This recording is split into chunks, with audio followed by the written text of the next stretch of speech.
Good evening. Good evening. Good evening.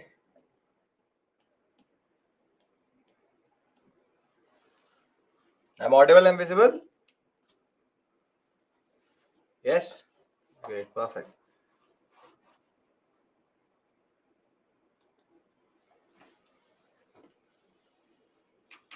We'll wait 2-3 minutes. We'll allow everybody to join in. And once they are here, we'll start our discussion again. I hope over 24 hours, everybody remembers where is America, what we had been doing previously. So, yeah.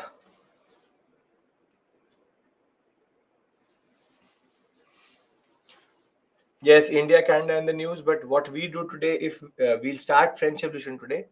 And if you remember, this time our Prime Minister went for the Bastille Day, 14 July.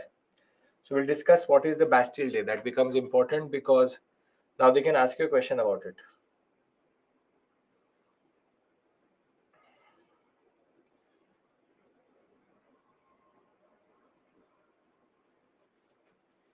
The tribal angle in black slavery is that nowhere in the world the tribes were fighting with each other and were ready to sell off the other tribe or the loser tribe for money or for goods. That's the basic point.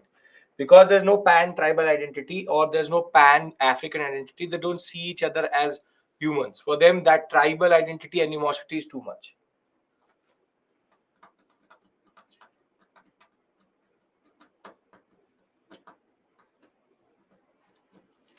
Good afternoon, rather good evening, good evening, good evening.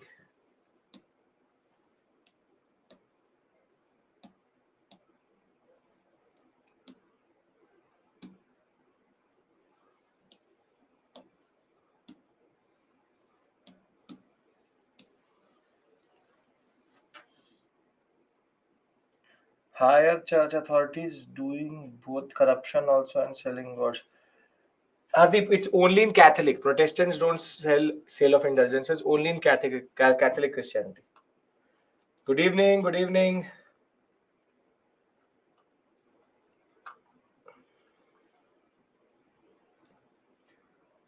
Okay. So if you remember, we started our course on Monday, and what we did was we tried to understand first the concept of what changed in 1492 or why the age of discovery comes in 1492. And thereafter, to answer that question, we went back in time and tried to understand the Renaissance, thereafter, the Reformation.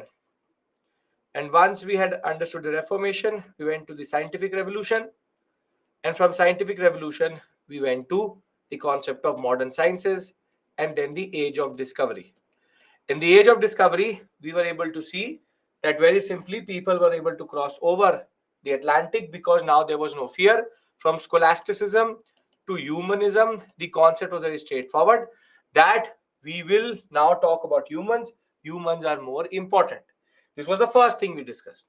That was the concept of why was age of discovery only after the period of 1492 or had become very pronounced after 1492.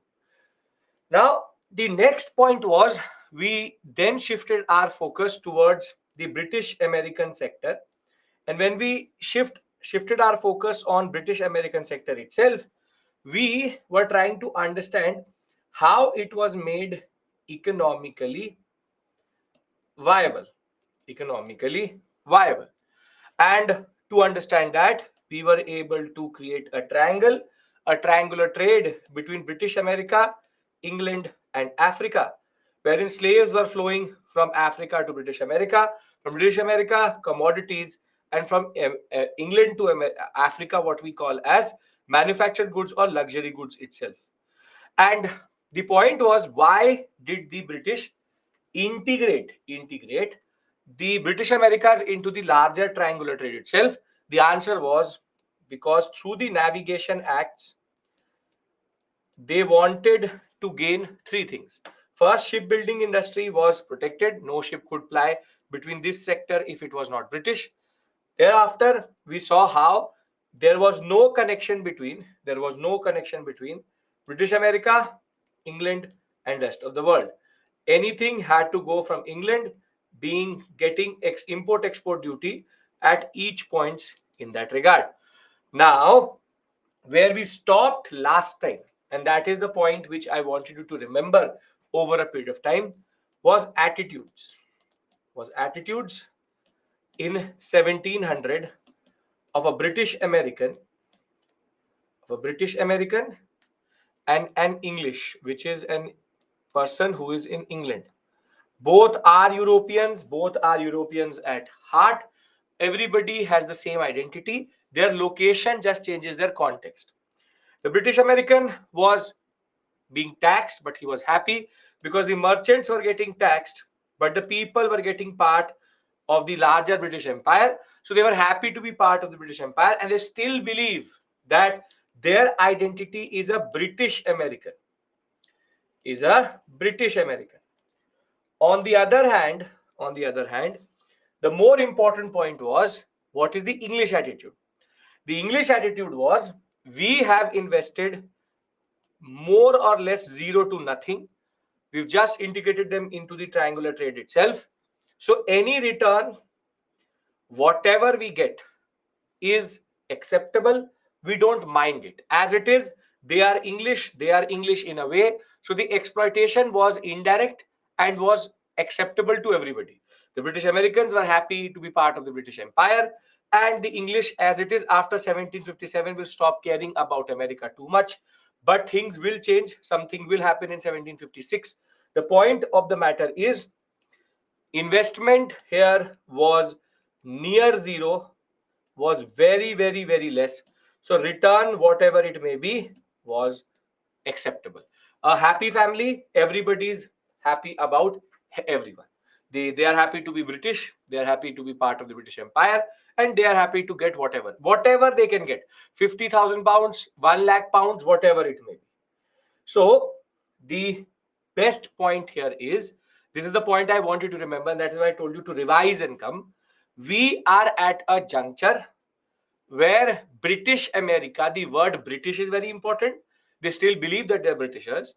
And the English are not really caring about a hyper exploitative system because their investment was very low. Anybody has any issue here? If you do have, you have to revise, because this is what we did and we went very slow on Monday about this. Anybody has any issue here? Yes, Dhruvi, after the morning batch, all Modern India batches are with me only. No issues? Very good. Perfect. So vis-a-vis each other, now I'm going to take the story forward. I've given at least 8 to 9 minutes for everybody to join in. So from this point forward, how is investment low? Because Shivani, they did not have to create institutions, they did not have to create the railways, they did not have to put in a lot of money to protect British America. They were just making sure that import export duty was coming through. They did not, in that regard, care about anything as of right now. They did not care about anything, because they just integrated the larger perspective or the larger concept into British America. That's it. British America was linked to England, and England was already linked to Africa and India. So in a way, it is zero investment. Unlike where you have India. India, on the other hand, is a much different colony, because the investment is very high. Because they have to develop railways, they have to have an administration, they have to pay the ICS officers, they have to make sure that their force is very, very high, they have to develop their own army here. Their investment in India is very high. So their attitude towards India is different. And as it is, in a way of saying it, and it's a very historical term, it's called Partha Chatterjee is a historian. He says it's the rule of colonial difference, which is that if a colonized person is white, the attitude of the English was always different. Here, the white man's burden, the superiority of civilizations was not at play in that regard. So I'm very, very straightforward telling you, both are at equilibrium, both don't mind each other's company. Anybody has any issue here? What is the difference between British America and in English? The location matters.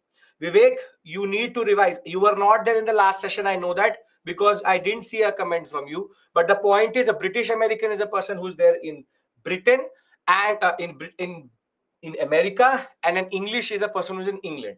The location matters. Trade happened only through ships. Yes. How will you cross the Atlantic? Only through ships, right? There's no planes right now. No issues, Deepshika, no issues. Yes, we'll talk about modern India later. I want everybody's assertion. Can I take the story forward?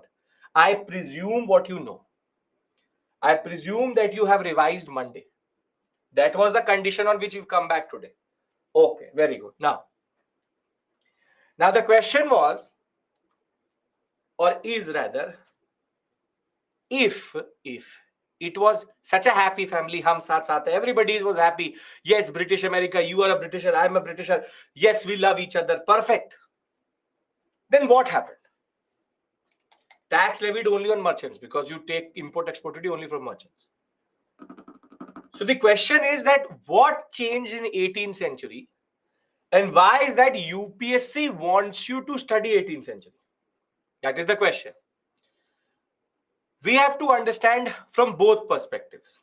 From both perspectives. So as of, one second. As of 1700, British American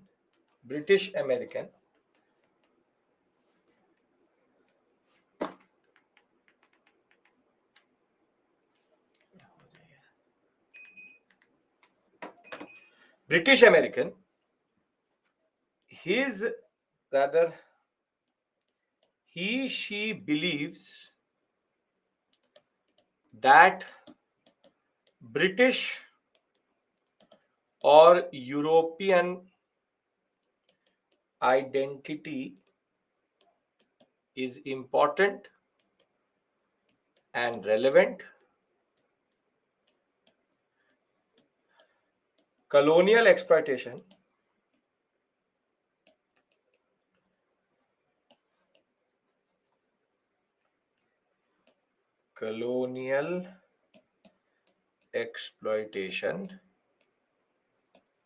is not minded, as that is the favor of the British. What is the favor that the British is doing on the British American? What is the favor which the British American is getting from the English? Very good. Which is that trade, slaves, everything comes from British. So in a way, they are extremely happy to be part of this empire. So their livelihood is based on the empire itself. For a Britisher, his attitude is very straightforward. America is an asset and we have invested minimal in its development. So any return is acceptable. This is what we were on this point where we actually stopped. Everything is acceptable because of the fact that the British Americans are in a way happy to be British first. Yes, you can write any answers via the PPTs. Don't have to go to a book. Pay attention, Urashi. I've seen your question. I'll answer it later. Don't worry about that. You don't have to go through rather. You have to understand, as it is mains is an understanding based concept. Now, here who got benefited? It's a win-win situation. That you are ready to pay a certain tax for a certain advantage in that regard. It's a win-win situation for everyone.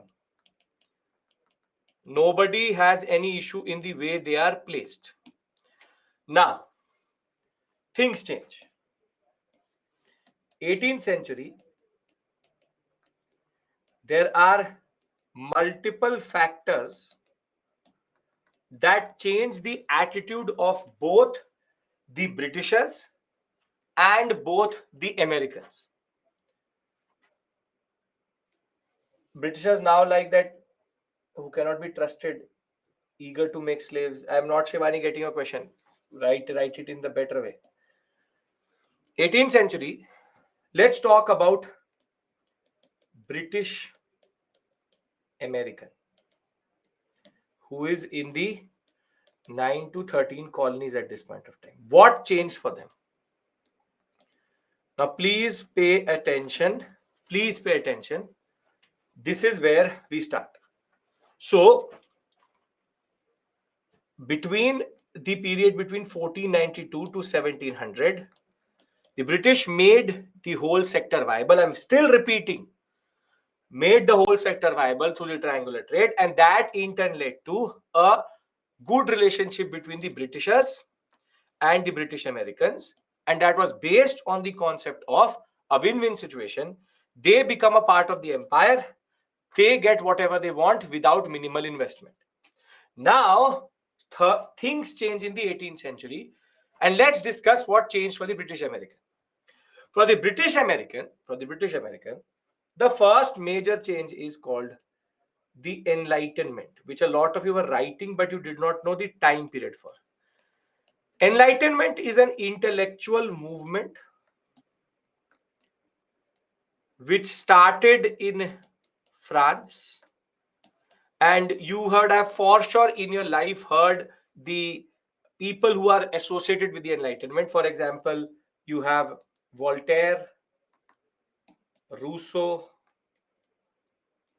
Locke, Kant, Immanuel Kant. These are standard philosophers. Now, these people were now getting these philosophers. They are called the philosophies of France, or these philosophers were getting frustrated by what we call as absolutist monarchy.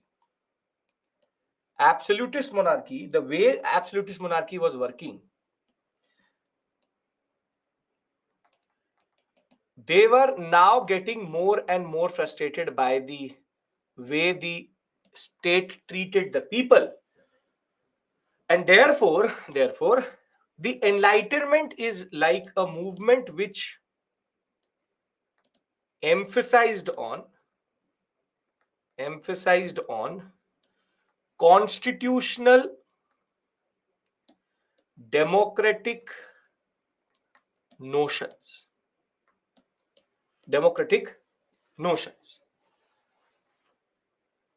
Now, Voltaire, for example, talked about the separation of the church and state. And we'll talk about them even more when we will discuss the French Revolution, which is just 1.5 hours away or 1 hour away from here.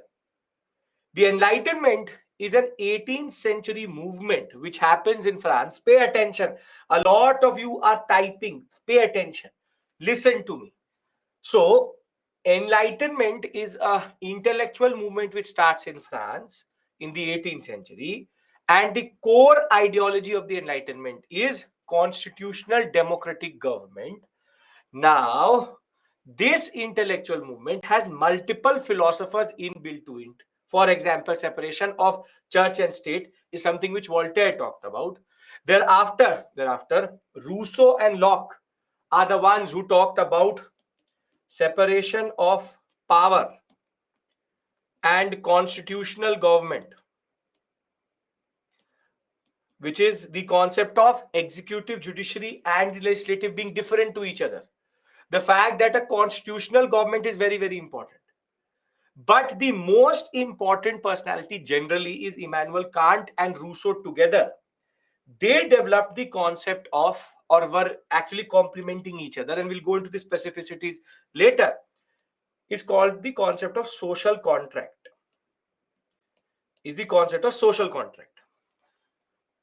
Pay attention. Again, I'm giving you a very simplistic understanding of this, but social contract theory says that the state does not exist in its own. The what is the first three lines of our preamble? The preamble is in the news. What is the first three lines of the preamble? It says, we, the people of India. Now, this means that the government of India and the Indian state and the Indian Union or Republic exists because of whom? Exists because of whom? We, the people.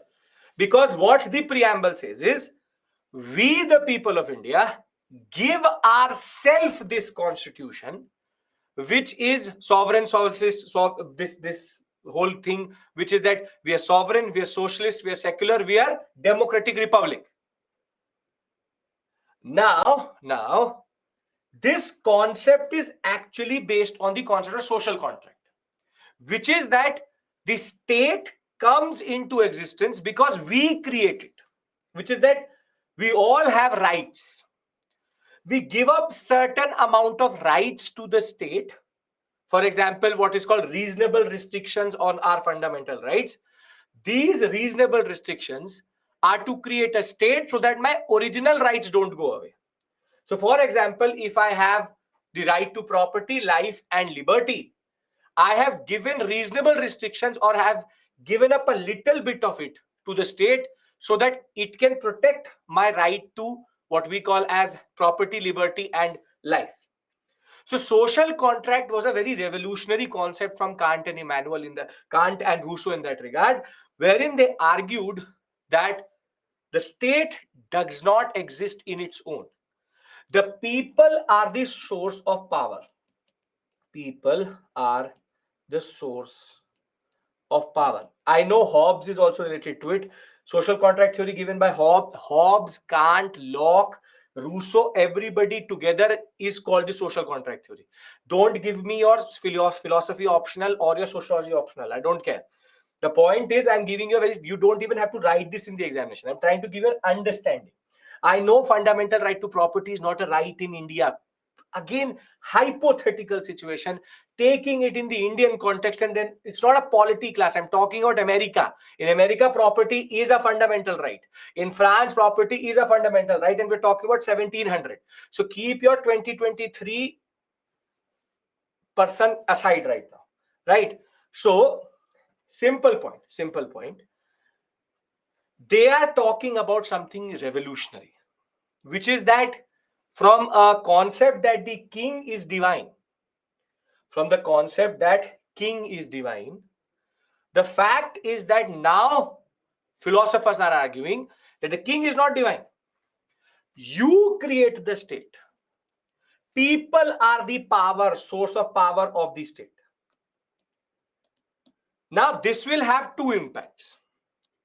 Basically, Enlightenment is the intellectual context for both French and American Revolution, but we are discussing the American Revolution right now. So what happens is that the Enlightenment, the ideas start to flow into America. So via the printing press, you have libraries, you have books. Now for a British American,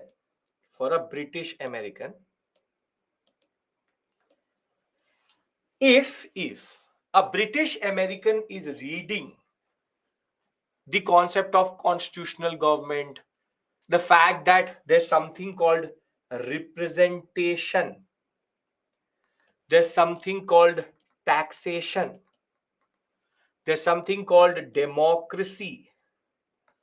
But for them, and the Americans will kill you for liberty, freedom, the concept of civil rights. If I am a British American and I get to know about these concepts, that I have liberty, I have freedom, what is going to happen to the mindset of a British American? What is going to happen to a mindset of a British American? Good.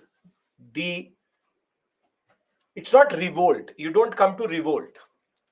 What they will start to do is they will start to question things. They will question the relationship, and their attitude changes. For them, the colonized and the colonizer relationship becomes more clear. And what happens is that now they start to refer, and we've seen this in their texts, they start to refer to themselves as Americans and not British Americans.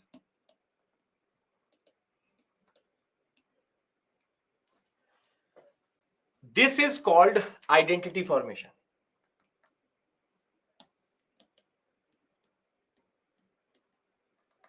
So identity formation. Very simply, they are developing an identity which has dropped the concept of British, and now they are more American. So there's an Americanness developing, and there's an American ideal which is developing. So the first change which happens is something which happens in France. The ideas start to come through, and that in turn leads to an attitudinal change in the British American. Attitudinal change in the British American. And very simply, the colonizer and the colonized relationship is becoming more evident to them. We started at a point where their British and European identity was important, and they found it as a favor. Now this favor will seem as what? Now the word for this favor is going to change. This favor will become what? Yes, very good word. Burden. For them, this favor will now be a burden on them. This is the concept of attitudinal change. If you have done modern India, I give you modern India examples because you connect with modern India more. A same moment happens in modern India. Can anybody tell me which is that moment? Which is that moment? In the early associations which were there before the INC, there was a major change which happens.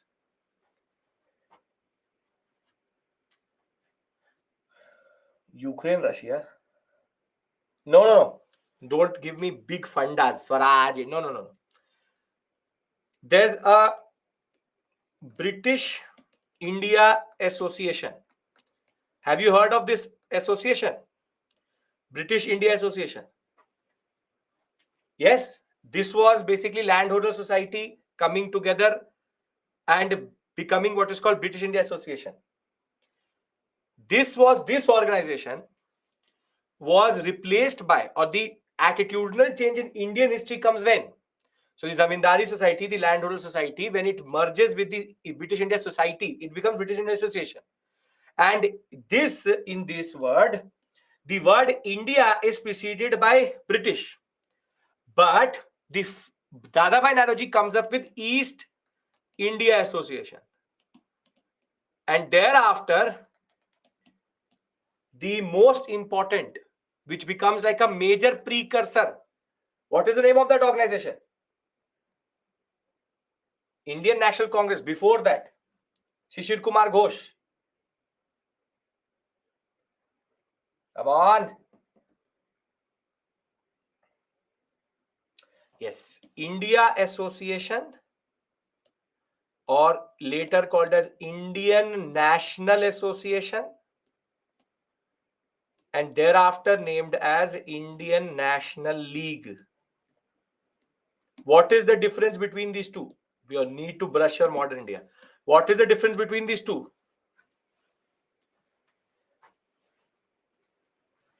What is the difference? Yes, identity formation. The word British has been dropped. You are an Indian, not a British Indian. This is the point I'm trying to make here, that you have an attitudinal change on the part of the Americans. Is this making sense? That for them, that British identity will now be questioned, because they are now questioning their identity, because they want to see the relationship come out, and the favor has now become a burden. Very well placed, very well said by Syed. And I think one more, very quickly use these words. I'll use, yes, Gagan. Okay, so can I now go to the British side? Is the American attitudinal change clear? Come on.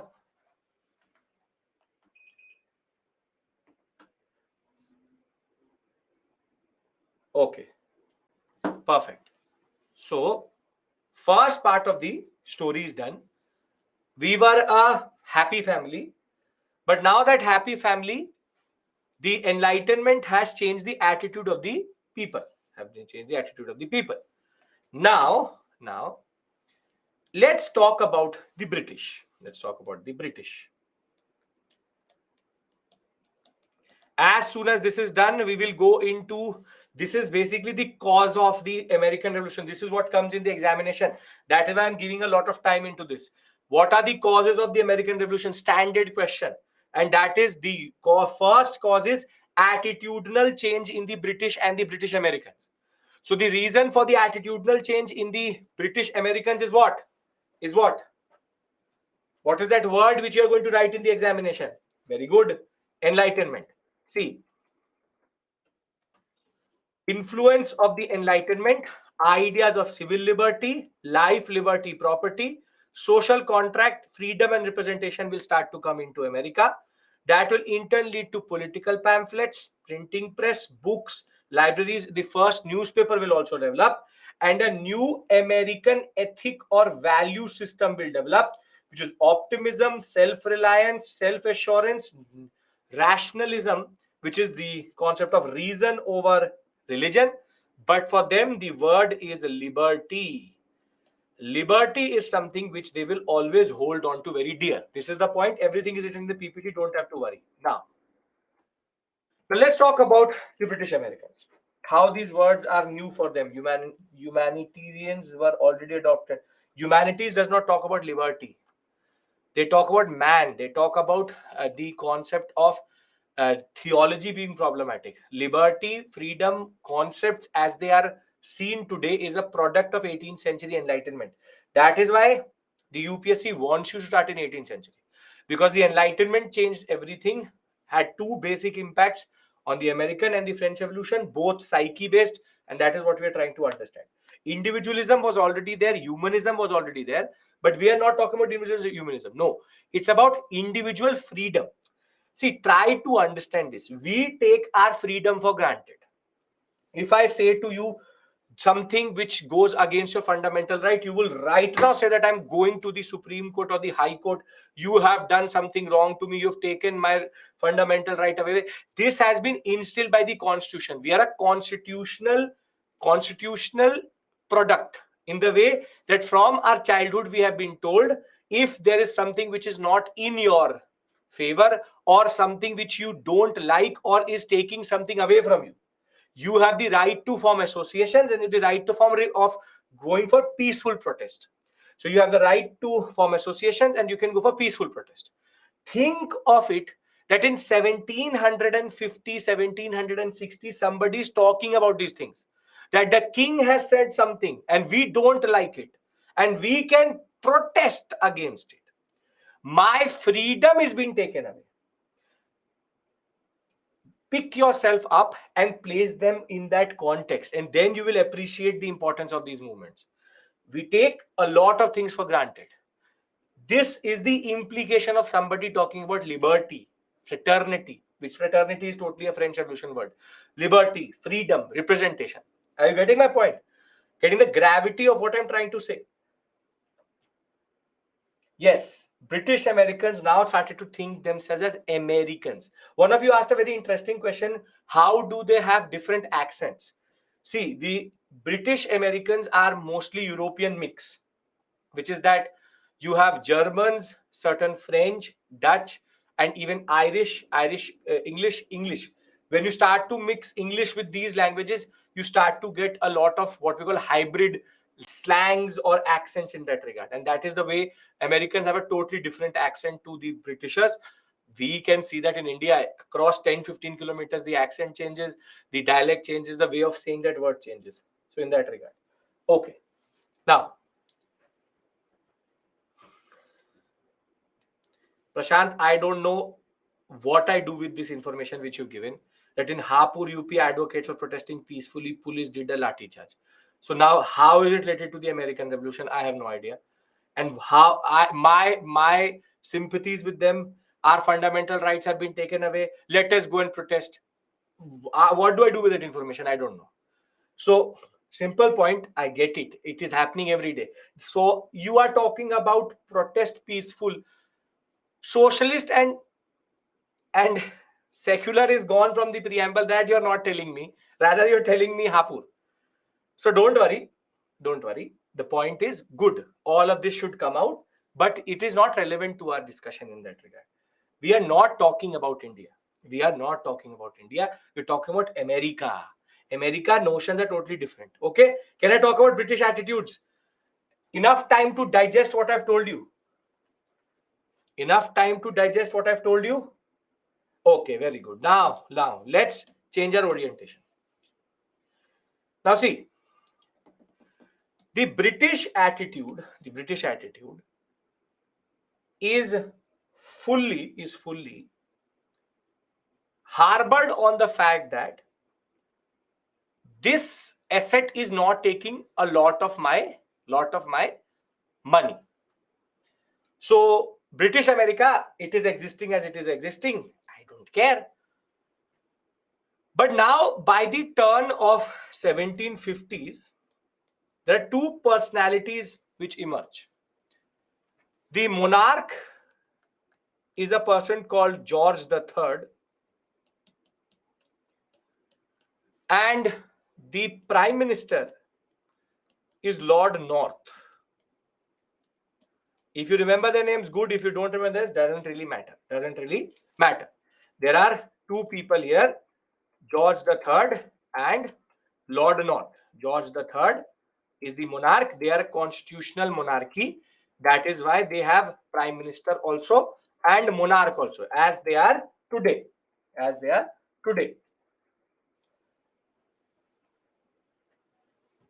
Yes, Prashant. Very good point. I understand that. That's for America like India. That is called Navigation Act. Okay. Now, George III, Lord North. Now the point is, only if the investment is low, the British attitude remains the same. This is the precondition. Now in 1756, something very interesting happens across Europe, but its antecedents go back to 1740 to 48. It's called the Austrian War of Succession. And the event which happens in 1756-63, this you would have done again in your modern India, is called the 7 Years' War. The names of the wars are different, but the core issue is the same. Just to give you a brief overview of this, though I can presume that you would know, but why not? In Europe, there is a tradition that when it comes to kings becoming or kings dying, and when it comes to somebody changing their accession or the succession of kings, different dynasties and different kings have a stake. Now, what happens is that in 1740, in 1740, in Austria, the king dies. The king dies. Now, the king is very simply surviving with two major, what we call as heirs to the throne. One is Maria Theresa, whose name is here also, Maria Theresa. Maria Theresa is the daughter of the king. I am not giving you the names, does not really matter to me. And the one who's surviving on the other side is basically not the son, properly not the son, but is distantly seen as the next, what we call as king of Habsburgian Empire or Austrian Empire. Now, in Europe at this point of time, there's a division.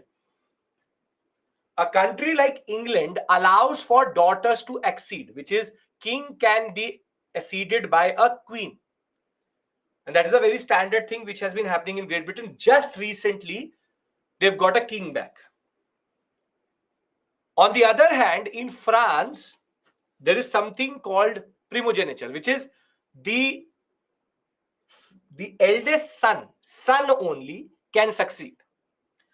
So there is what is called Maria Theresa on one side, and there's a decree which was sanctioned, which is called Pragmatic Sanction 1713, doesn't really matter to you, which says that no women cannot succeed the king in Habsburgian Empire, Austria.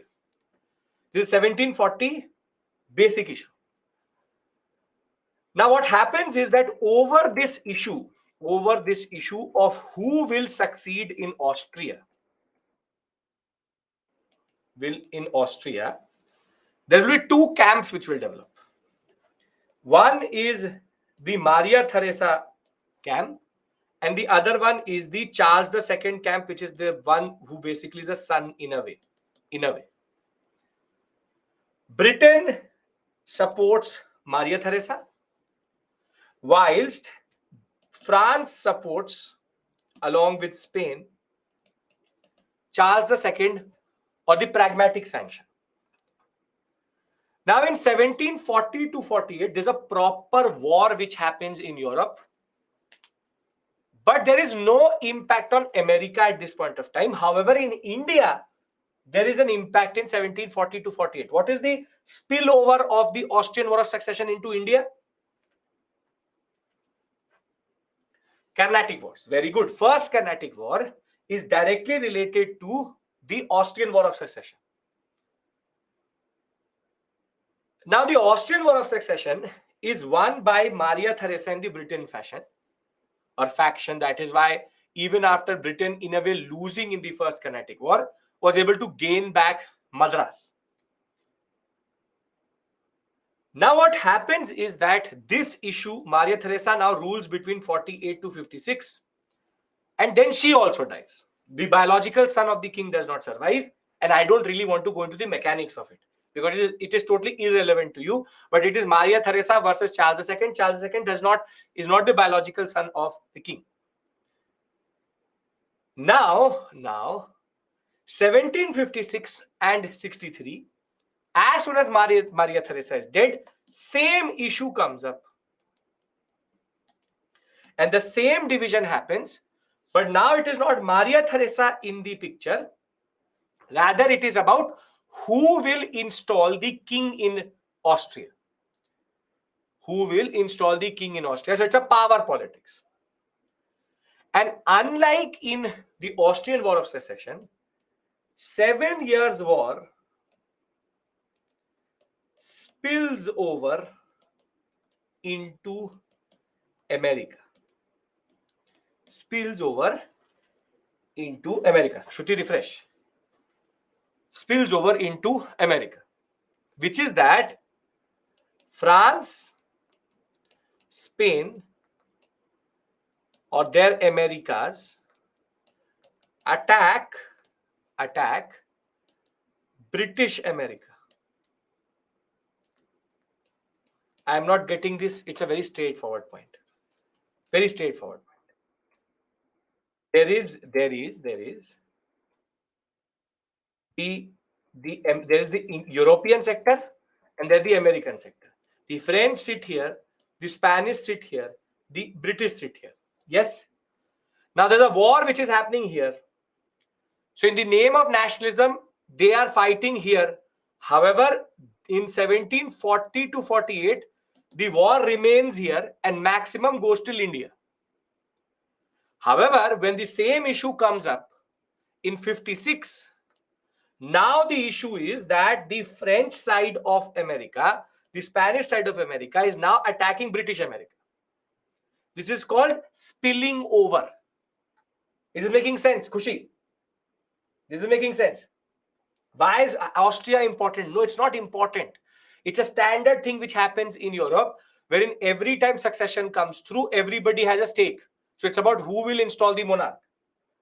So very simply, when we talk about the Austrian War of Succession did not come to America, but the 7-year wars did. And the 7 Years' War also did it in India. What is the name of that war, which is related to the 7 Years' War? Very good. The Third Carnatic War. So the Third Carnatic War and the First Carnatic War are actually related to each other, which is that the First Carnatic War was because of the Austrian War of Succession, and the Third Carnatic War was because of the 7 Years' War. So the point is, again, it's not rocket science. It's very simple, straightforward. If I'm a Britisher and British America is under attack, when it comes to investment, will it go up or down? Will it go up or down? The investment will exponentially increase. It will go up. Why? Because the Britishers now have to send army, weapons, equipment. Very simply, Britain now needs to protect British America because it's a colony. So if India is under attack and it is under the British would have to protect India. Same way, if the British American sector is under attack from the French and the Spanish, the investment will go up, right? Because they would now have to send army, equipment, weapons, send certain regiments, place them there. They would have to develop roads so that they can move around. They can then fight the Spanish and the French. So now try to understand it very simply, very straightforward. British American,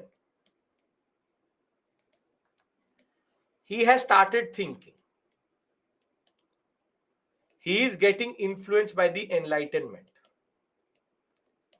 He's getting influenced by the Enlightenment. Sundaresh, what are you not understanding? This is the point. Now I'm bringing in multiple factors. This is why I did not like the Tuesday break. When what happens is 24 hours, then things stop making sense. The simple point of the matter is, again, try to understand this point. Please understand this point. There is an attitudinal change which is going to happen. British American attitude changed because of Enlightenment. Britishers' attitude will only change if this factor changes. That is what I'm trying to explain to you.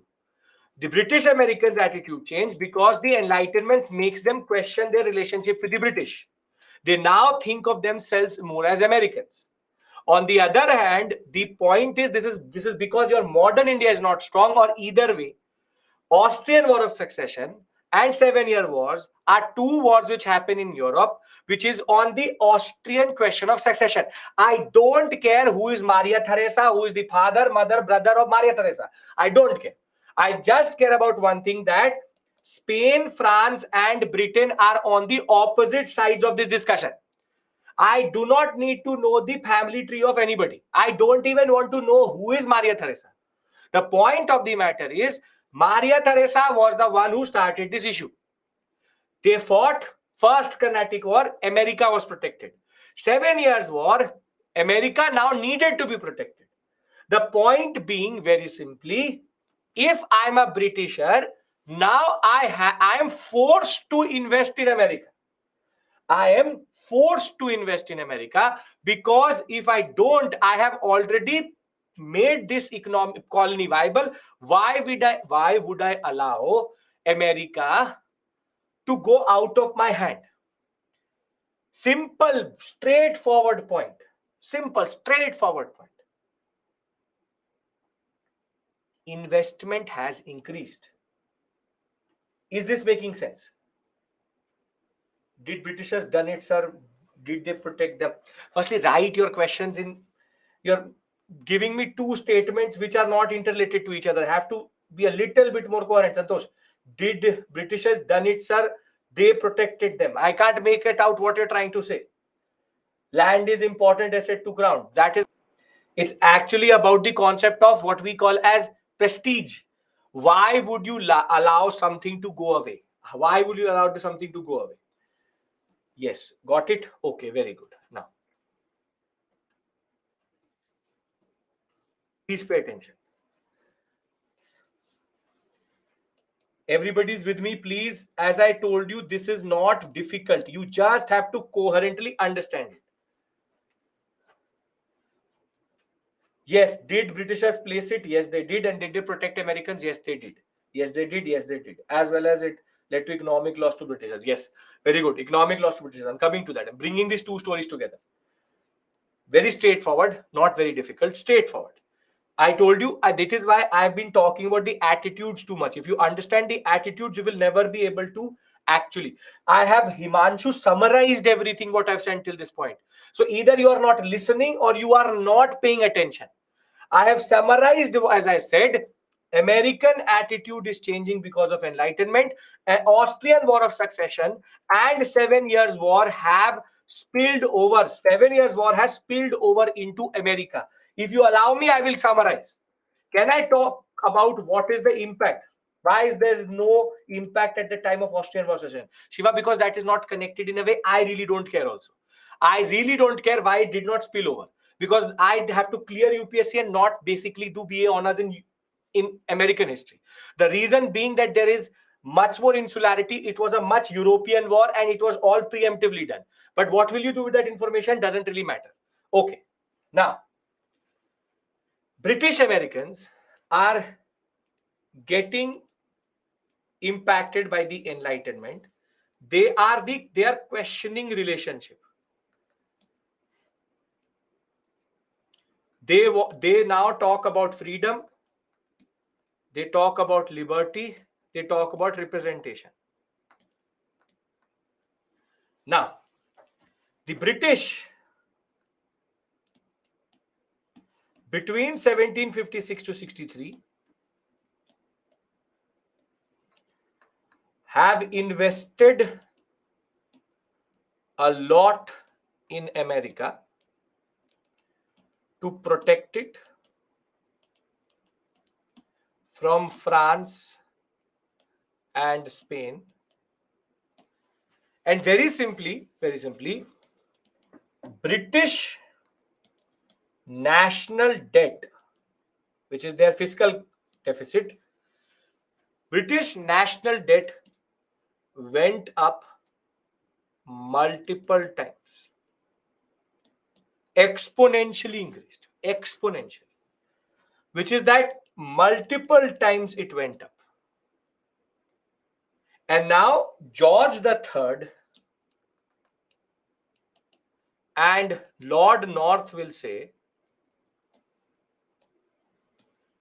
we want more out of British American colony. Very simply, they said, extract more and cover the national debt. So in a way, 1756 is a cutoff. Before it, British Americans and Britishers really don't care about the relationship too much. They don't question the relationship. They don't care about the return. They really don't. However, After 1756, British Americans now start to think of this B as the problem, which is that we are not Britishers, but we are Americans. And because they fought against the Spanish and the French, they also started to now develop a certain sense of unity and nationalism, that we are all together. The 9 colonies came together in that regard. But the bigger change is in the British attitude. The British said that we want more. We have literally spent millions of pounds to protect you. So now this any type of investment is not going to work. Any type of investment and any type of return is not going to work. Meaning minimal return is not acceptable now. The British attitude is very, very important. Understand this point, because this is what you're going to write in the examination. What are the causes of the American Revolution? First cause, there is an attitudinal change in the British American because of the impact of the Enlightenment, where he or she starts to question the relationship between the colonizer and the colonized, and the favor of getting integrated into the trade has now become a burden. On the other hand, the bigger attitudinal change is going to be the Britishers, because they will now expect more and want to extract more. Import and export duty is not enough. Now, are you getting why I have been arguing it in comparative perspective? Because everything which happens from this point forward is linked to this attitudinal change. So when we talk about the causes, the first cause is attitudinal change. And that is linked to, very simply, and this is what you have to actually write in the examination. Very straightforward, write in the examination. 2 words: Enlightenment and 7 Years' War. As soon as you write these 2 things, your work is done. Nobody is asking you the whole story behind it or the whole nuance behind it. 7 Years' War changes the attitude of the British. Enlightenment changes the attitude of the British American. Because if you understand this, then every act which comes hereafter is linked to this fundamental change. Can we now, in a way, move to the impact of this attitudinal change in that regard? Is it now making sense? What I've been trying to build up for now close to 2 days.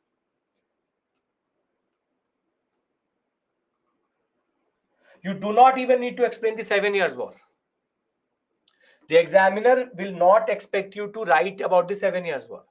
The examiner, as soon as you write 7 Years' War, your work is done. Nothing really. Nothing really.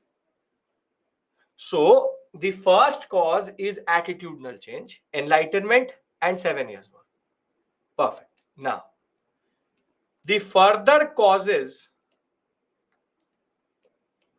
are a series of acts which were promulgated by the British,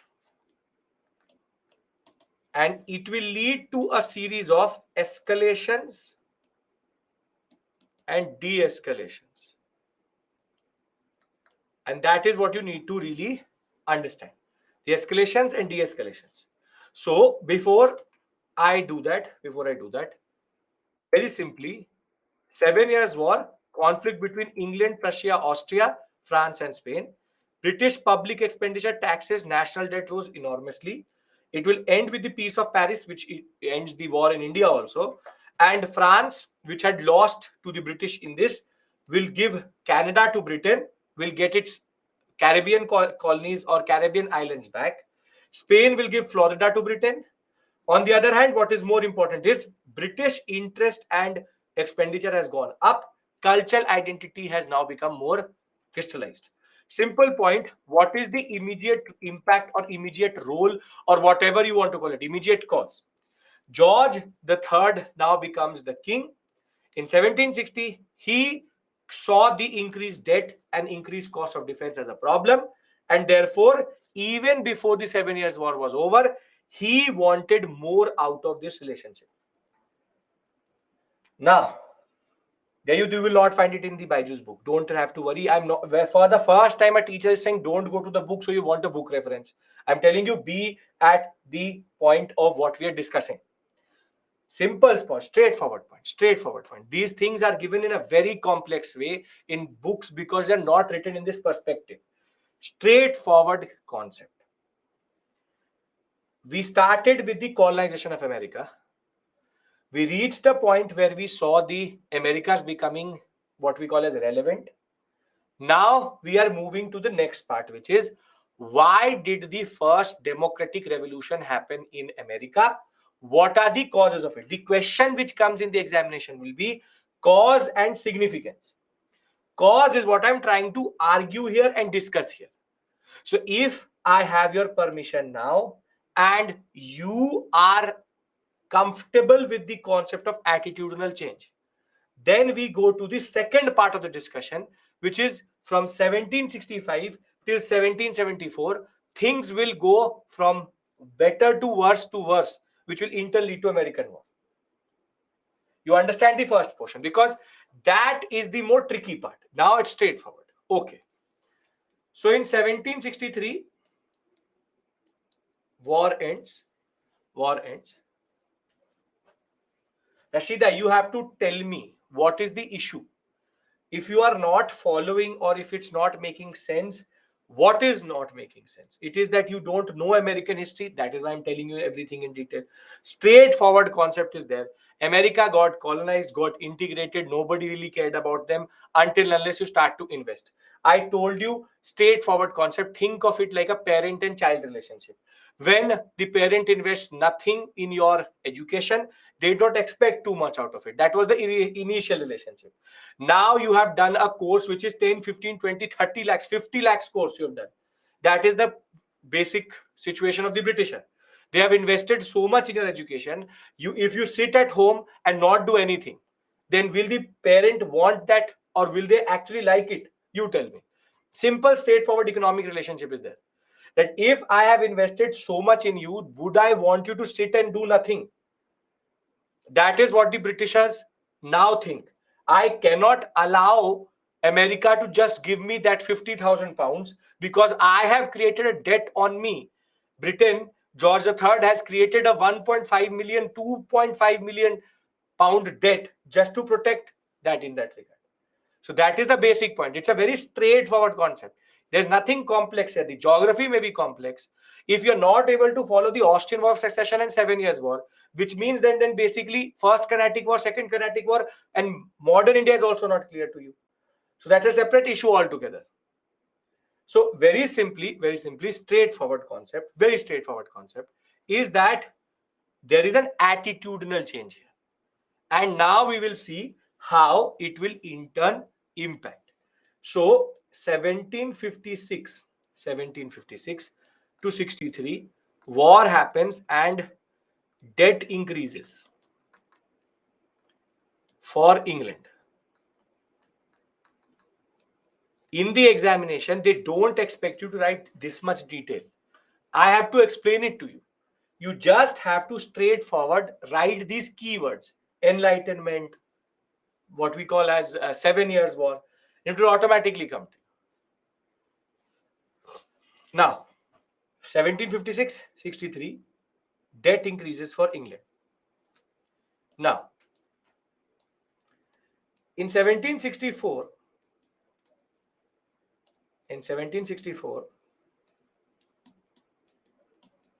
they will amend a very old act which was passed in 1733, which is called the Molasses Act. What is molasses? What is molasses? Molasses is not pickle, not wine. Molasses is basically good, jaggery. Before crystallization, jaggery is called molasses. Debt increases mean that expenditure has increased. Now better? Okay. So it's basically jaggery, Molasses Act. Sugarcane juice, when reduced is called molasses. Molasses, good, jaggery, same thing in a way, early form. Now, in 1764, there's a Molasses Act which was passed in 1733 itself. They will amend it. They will amend it. And the amendment will be very straightforward. Amendment is very straightforward.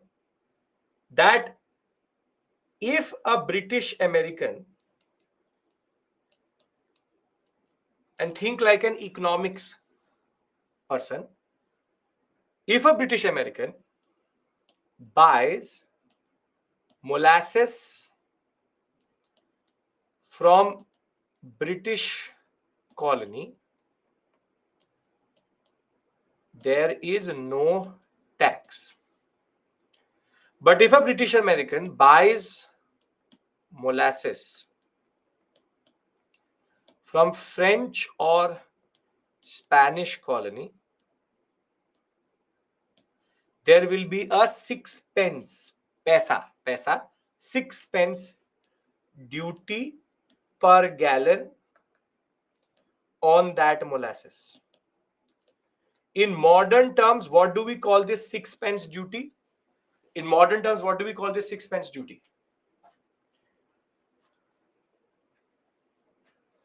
Very good. Either you call it custom duty or you want to call it anything else. Basically, it's a custom duty. It's a custom duty, or in a way, anti-dumping duty, if you want to say. That very simply, through this act, what am I trying to do here? What am I trying to do here? Through this act, what am I trying to do?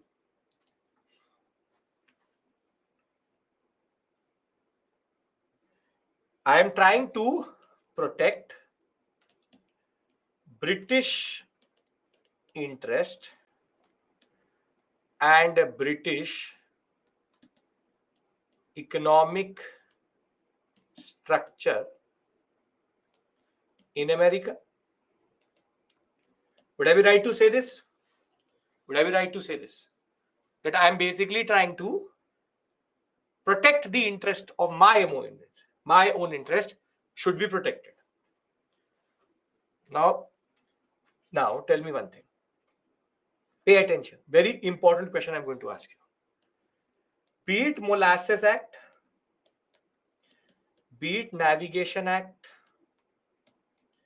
be it Wool Act, be it Iron Act, be it trade related acts. Who pays for all of these? Who pays in British America? In British America, who pays? Very good.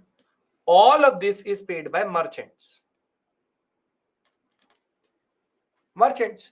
If I don't trade in molasses, I don't get affected. I don't trade in the way of taking certain commodities. All of this only impacts merchants. And would I be right to say that maximum 10, 20 or 30% of the society is getting affected? Maximum 10, 20, 30. Not everybody is a merchant. Maximum 10, 20, 30, 40% of the society will get affected. So these indirect taxes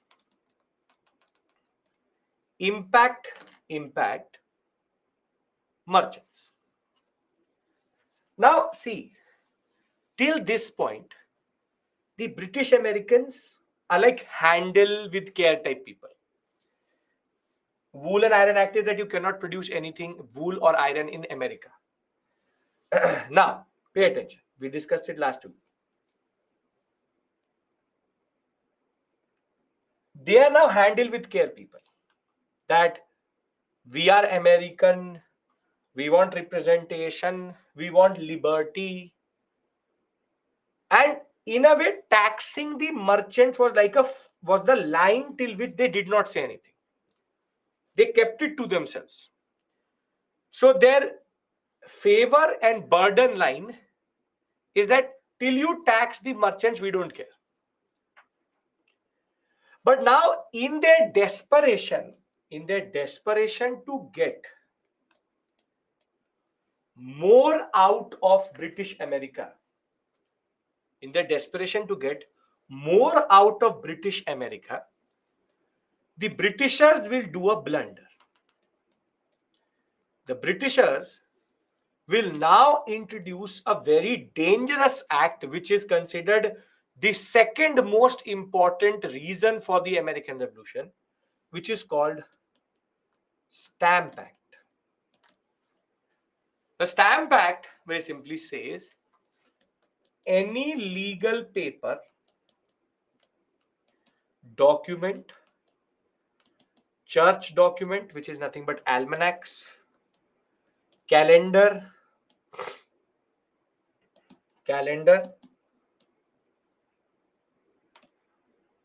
land deed, or anything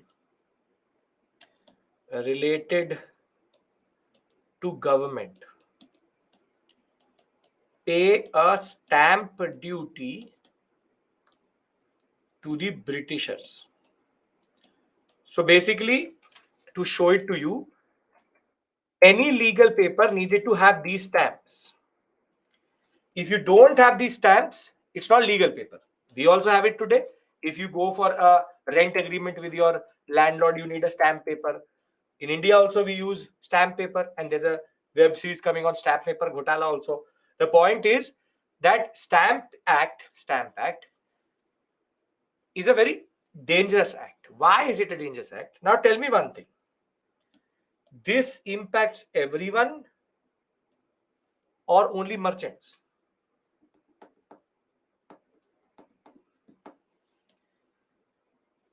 This tax applies to everyone. And this is where the British lost the point.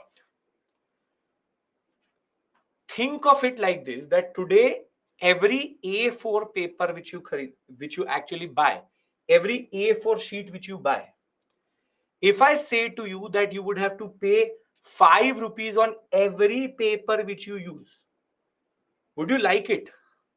Would you like it? Obviously no. And this is where the British actually lost the plot. By introducing an act which taxes everyone. Now the inner Enlightenment American came out. And the Americans said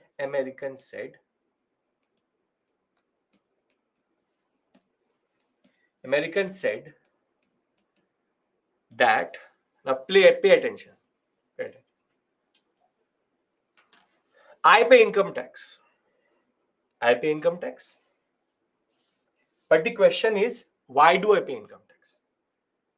I pay income tax because I'm a citizen of India. But more than that, I pay income tax because if I don't pay income tax, the state will not have an income. But then you will say, sir, what is your stake with the state? The concept is that in representative democracy, because I am represented by my MLA or my MP in the state assembly or in the parliament, I am represented. Though they don't actually think what I think and they don't do anything for me, an MP and an MLA basically are my representatives in the state legislature and central legislature. So I am represented in the parliament, we the people. Those representatives sitting in the new parliament represent you. So the Americans, now filled up to the brim by Enlightenment ideas, say that we are not represented in British Parliament, be it the House of Commons or be it the House of Lords. We are not represented. We are not represented. So the right to tax only comes when there is representation, and the smaller version of this was no taxation without representation. This is like the tagline of the democratic movement in the world, that without taxation, without representation, taxation should not be possible. Now you see here that the Americans are thinking themselves as distinct. Here they are not thinking themselves as British Americans, because if they were thinking themselves as Europeans, then to their British Parliament is representative to them. No, they are saying nobody from America is represented in the House of Lords and Commons, and therefore the British Parliament is not representing us. So who gave you the right to bring in an act which taxes everyone? Now, why do I say that the British actually lost the plot here? Because till merchants were taxed, nobody cared. Nobody cared. But merchants were getting taxed. They were getting taxed in 1492. Then no taxation without representation came out. But as soon as it impacted everybody, now everybody is angry. But the question is, why did the British do this? The British are not dumb. Why did the British do this?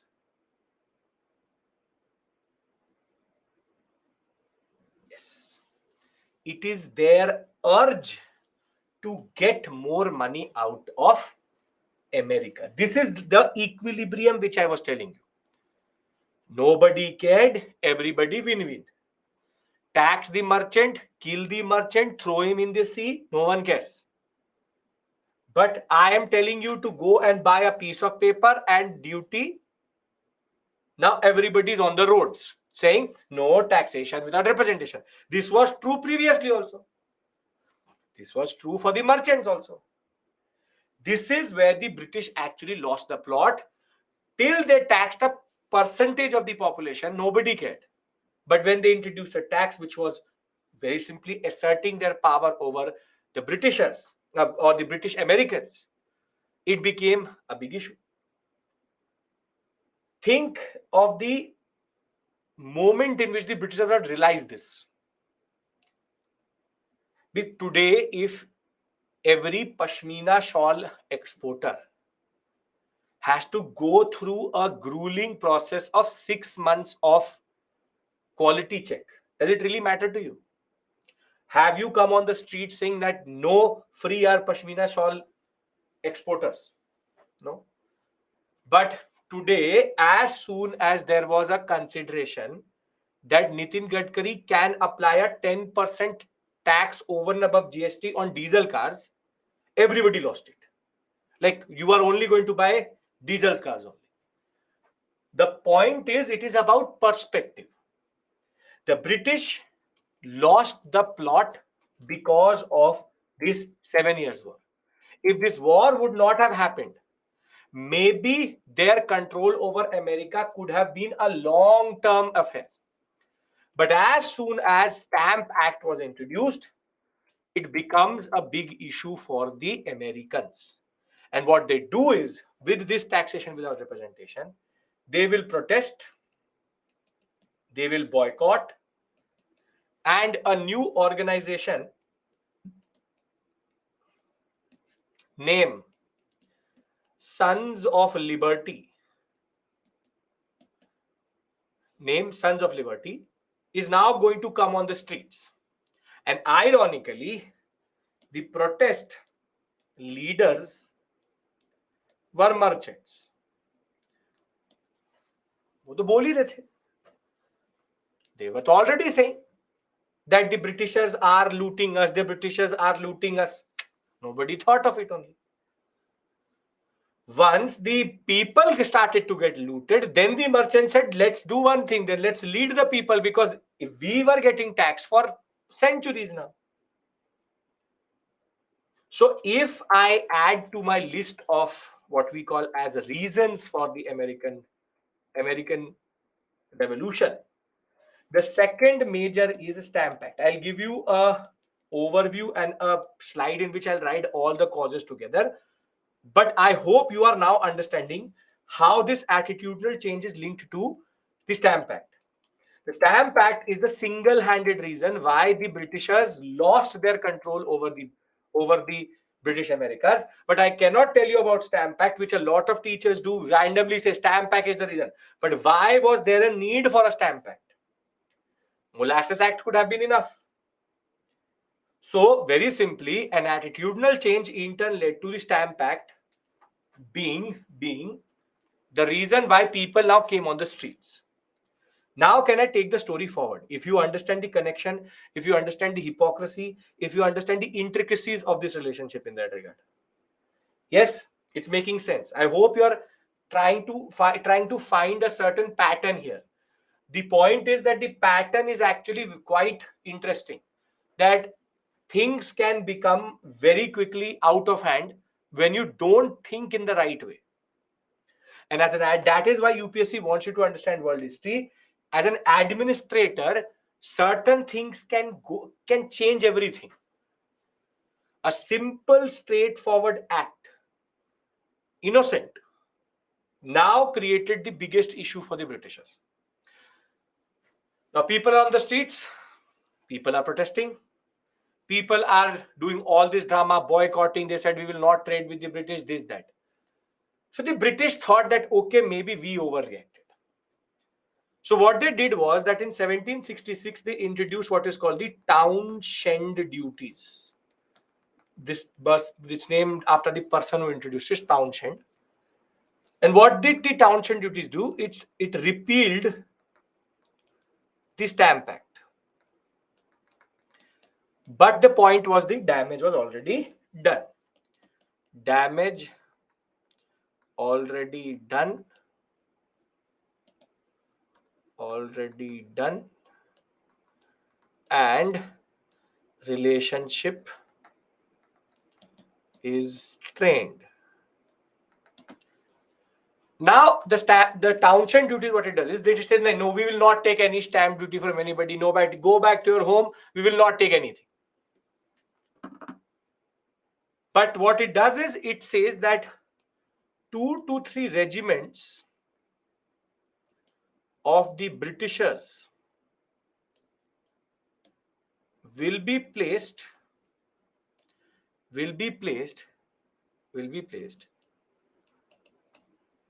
to check smuggling.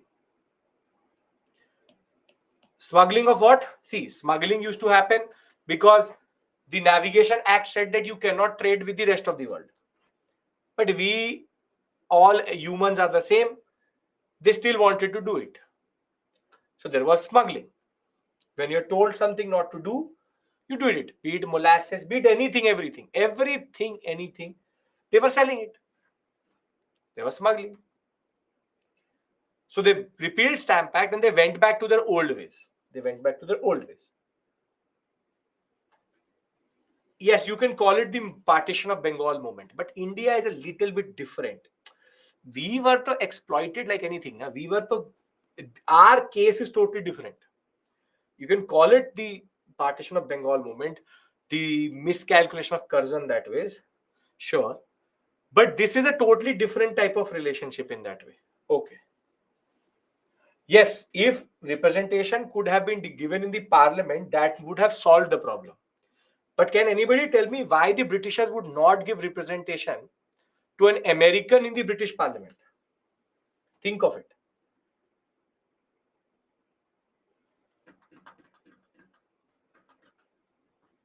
Very good.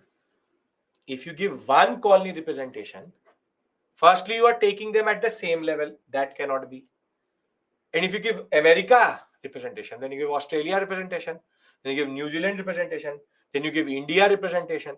There is no justness in this system. You're right. If just by giving representation it would have been done, then the Britishers would have been done very easy that ways. However, that is not the case here. That is not the case here. Okay.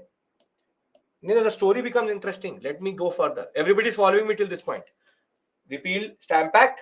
Smuggling was banned under navigation rights.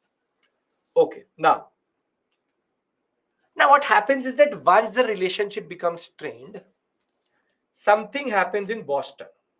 Something happens in Boston. Now you think as the American, Britisher, very cold. Boston is very cold. It gets snow also. And what happens is that these regiments were placed in Boston. This is not Boston Tea Party. This is called Boston Massacre. It's after this. Now what happens is these regiments are placed in Boston. And now 10 to 15 individuals, whatever you want to call them, antisocial elements or notorious elements, they now start to go and tease the Britisher. We'll drink tea. Why are you here? No taxation without representation. They start to make snowballs. You take the snow and make it into balls and throw it on the British officers, British soldiers.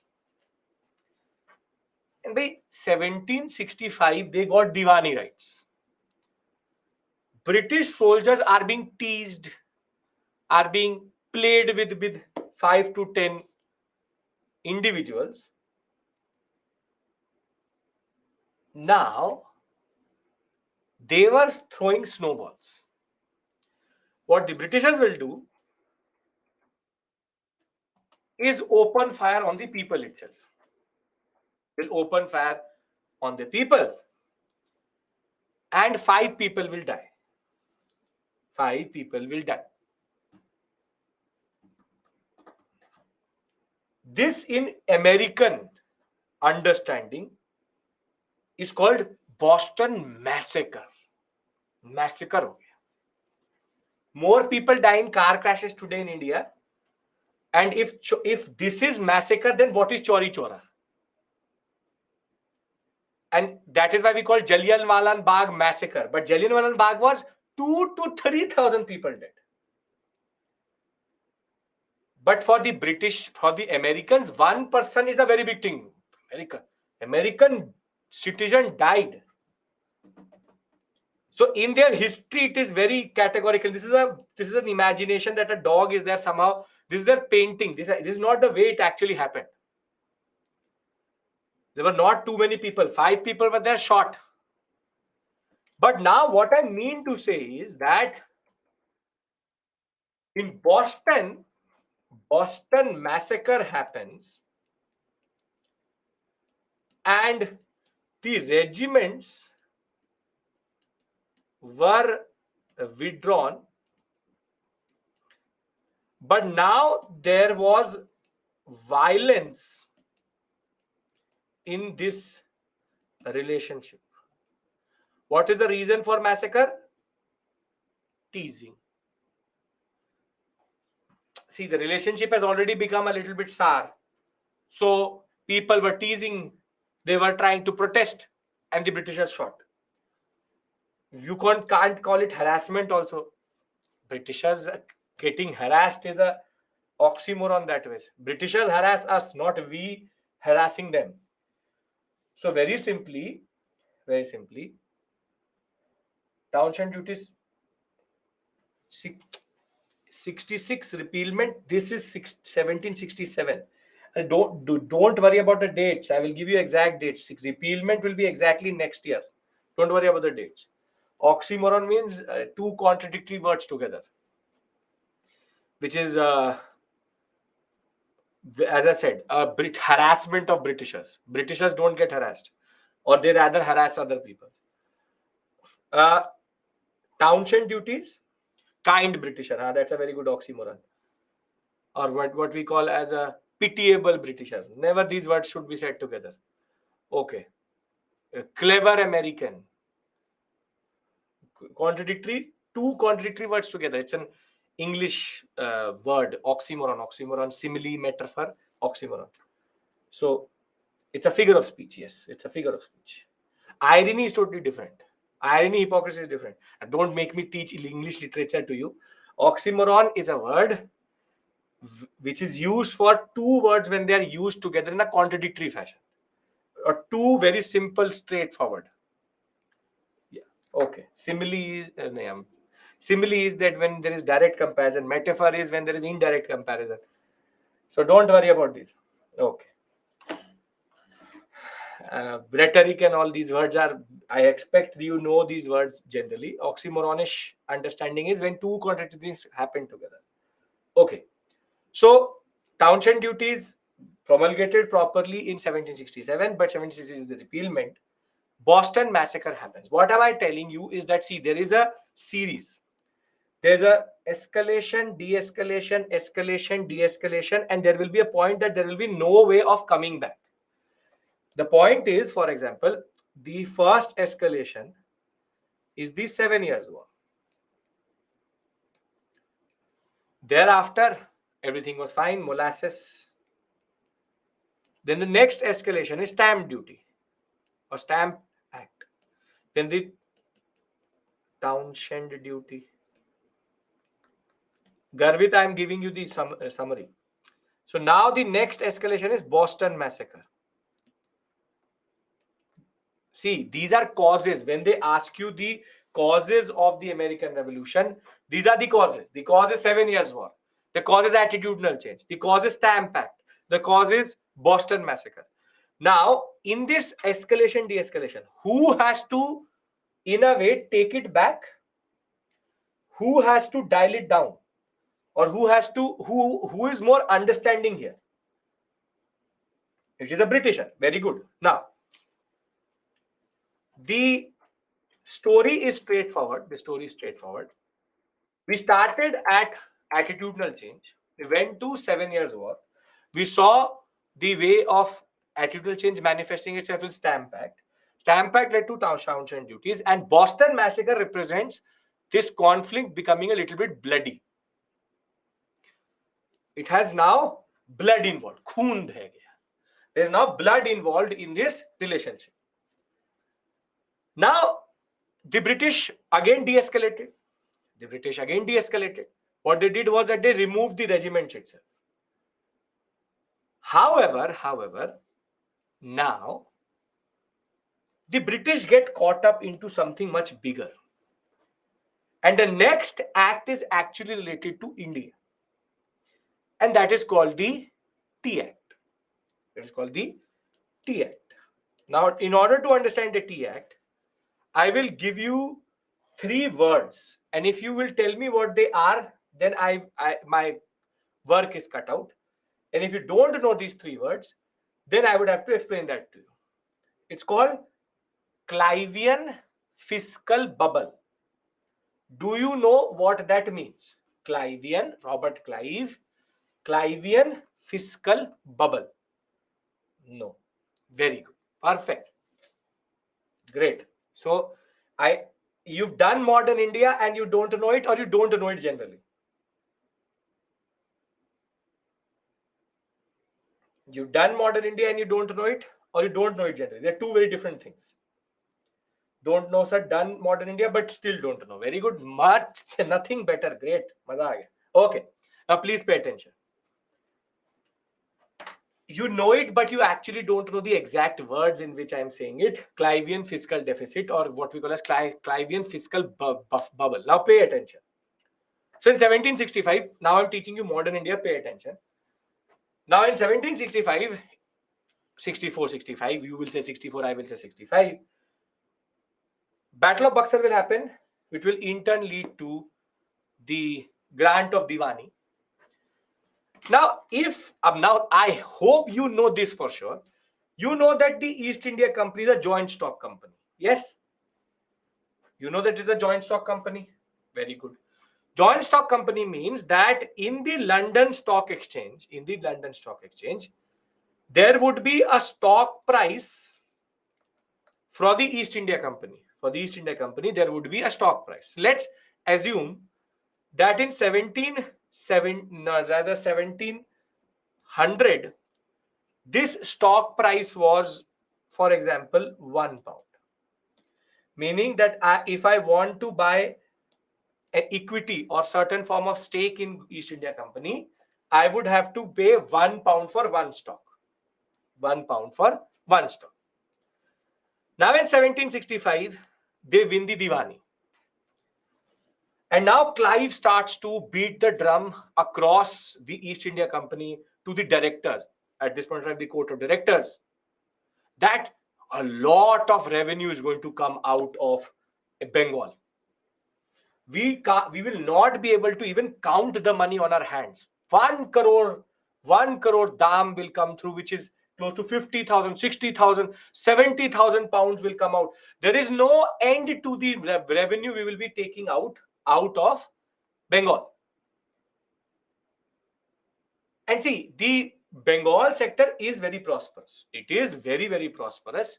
It had the capacity to give you close to 1 million to 2 million, if you want to say dam, which is basically copper coin. But if I convert it into pounds, close to 10 to 15, 20 lakh pounds can come out of Bengal. That is for sure. But that was based on the fact that it was under the Mughal system. As soon as Clive comes through, he changes the Diwani system a little bit. European supervisors are employed, and that in turn leads to what is called over exploitation. Now, in a joint stock company, what happens is any form of profit of the company is given to the stockholders. What is that word for that? When the profit of the company is shared with the stockholders, it is called what? Very good. Dividend. Very good. Dividend is transferred to the stockholder. Now, if I am a British citizen and I get to know that Clive is literally saying that a lot of money is going to come, now everybody wanted East India Company stock. Now, when there is limited demand, a limited supply, and more demand, what happens is that the East India Company stock starts to rise. The same stock which used to go for £1 now was going for £100. One stock, £100. Standard economics, demand supply. Now what happens is Clive collects the taxes. After accounting for the administration, everybody gets peanuts. They get £20, £30 dividend. Now, as soon as that happens, which is the erratic nature of revenue collection of the British initially, which led to Hastings farming out system and then Cornwallis permanent settlement, as soon as the dividend was given and people realized that I've paid 10 to 20 times more than the dividend, after Clivian, this is called the Clivian fiscal bubble. He's created a bubble wherein the stock price is much higher in a bubble because it is an artificial increase. It's not a natural increase in stock price, but it's an artificial increase. That's what called a fiscal bubble. And the same thing happened in 2008, which is the fiscal bubble in the real estate sector in America burst. And that led to the recession, or rather we call it as the slowdown of 2008, US crisis.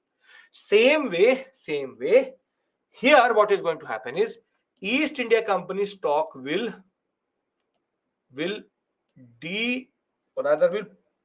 be sold at a rate much lower than original. The bursting of the bubble, and now for 50 cents or pence, the stock was going. This is called the 18th century East India Company crisis. Anybody has any issue in understanding this? This is related to your, this is the Great East India Company crash. You know it, but you don't know the exact wording of it. Rather, it's the layman term of saying it, East India Company crisis. The word we use it for is East India Company. It's called the Clivian fiscal bubble. Clivian fiscal bubble will burst. And I told you already know it, but you don't know the exact words. Clivian fiscal bubble will burst. and East India Company will go into crisis. Anybody has any issue here? East India going into crisis. By selling at home, nobody gets benefited when a stock price will plummet because nobody bought it at 50 cents. Okay, now Lord North and George III are concerned. Now Lord North and George III are concerned that the East India Company is in crisis. It is their favorite company that way. They have to do something. Was this the reason why? Yes, East India Company also. Yes, actually the bubble burst when Clive applied for a loan while saying that I will get crores out of Bengal. That is called the Clive, not civilian, Clive, Robert Clive, not civilian. Okay. Robert Clive. Okay. Now East India Company is in crisis. The problem is that George III and Lord North have to do something. So these fools, what they do is they introduce a Tea Act in America. And the Tea Act in America, what it said was that East India Company can sell or buy tea, most probably sell, not buy, tea in America without paying duties or taxes. So imagine I today say that Tata Motors can sell their car without paying any GST. Will there be any competition which will ever be able to match Tata Motors then? No? Very good. Now this means that be it a smuggler, be it an American, be it anyone, nobody can compete with East India Company in America, because everyone else would have to pay a tax, but the East India Company would not have to.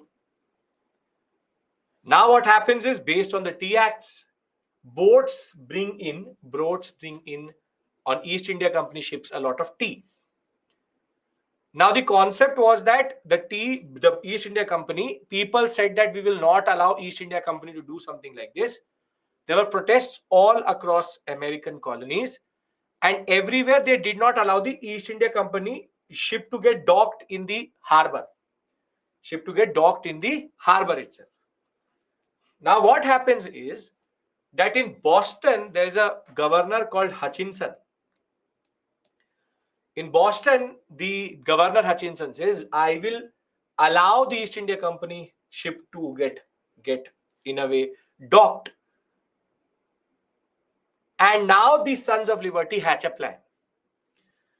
And the Sons of Liberty hatch a plan, which is literally called the Boston Tea Party, in which they were dressed as British officers. They went up onto the East India Company ship and they threw all the tea into the Boston harbor as a form of protest. And when tea is added to water, you get brown color. And for days, the Boston harbor used to look like a big pot of tea. And that is why it's called Boston Tea Party. Now, Boston Tea Party is very simply the next high point of this relationship. Now, the British have two basic responses: escalate or de-escalate. What had the British been doing till this point? They were de-escalating. Every time they got a chance, they used to de-escalate. But now Lord North said, enough is enough. Enough is enough. We, the mighty British, the mighty East India Company, which controls India, you Americans will make us every time pay for or de-escalate. This time, the English say enough is enough, and they introduce in response to this, which is called the Intolerable Acts. Intolerable on the part of the Americans, they were called the Coercive Acts when the English used to call it. There were three basic provisions in this Intolerable Act, and now there will be no de-escalation. First was that Boston Harbor will be closed until everyone pays for the tea thrown. Close to 10,000 pounds worth of that. It was very, very expensive that was. So they said that we will not allow any form of trade, until unless everybody pays for the tea. How are they de-escalating? Because they were passing discriminatory policies again and again. No Garvit. Stamp Act happened, de-escalated by repealing it. Townshend duties came, Boston Massacre happened, removed the regiments. Then Tea Act happened, and this is where, after Boston Tea Party, they are not going to actually de-escalate. They bring in the Intolerable Acts and the Coercive Acts. Boston Harbor will be closed until unless everybody pays for the tea. Second, very simply, the colonial administration was changed. There is a very interesting way in which America and British used to share power. The governor was always appointed by the Britisher or the British, and there used to be a council under him which was elected by Americans. This was a system which is called the Massachusetts Charter. However, what happens is, through the Intolerable Acts, they dismiss the council. They dismiss the council. And what happens now is, through the third act, they will totally lose it. The third act or the third clause of this act said that everyone needs to lodge the military in their houses for assistance. Which means that if the British are sending a regiment to, for example, city A, they would have to then, the people of city A would have to then very simply lodge the military there or give them shelter. Does this impact everybody? Yes or no? If you are part of the American society, it will impact everybody. Very good. Now together, this is called, these three acts are called Intolerable Acts. There is one more act which was introduced in the background, and that is called the Quebec Act. The Quebec Act. The Quebec Act actually did not apply to America, but it actually applied to Canada. And in the Canada concept, the concept was very straightforward. For the first time, the British allowed the Catholic Church to do missionary activities in Canada. And this was something which was seen as an attack on the freedom of religion in America. See, the first impacts everybody because first also impacts everybody. Every Bostonian has to pay for the tea which has been thrown. Second is the representative government system has gone. And third is very simply, everyone needs to lodge the military in their house. If the military is traveling through this sector, if the military is traveling through New York, every city has to now lodge the military in their house. That is not a joke. And second thing is, the British are an Anglican country. They're a Protestant country. Britishers are Protestants. The state religion of Britain is Protestant only. A Protestant country allowing the Catholic Church to activate their missionaries in Canada was seen as a problem. And together, this in turn will lead to the 9 colonies coming together. And I'll give you a break here so that you can process everything I've said till this point. The 9 colonies will come together in protest of the intolerable acts, and that will be called the First Continental Congress in 1774. They will meet at a city called Philadelphia, and now they will say that we do not accept the servitude of the British or the slavery of the British. See, till this point, we call it the causes of American Revolution. As soon as the First Continental Congress has been formed, we believe that the American Revolution has started.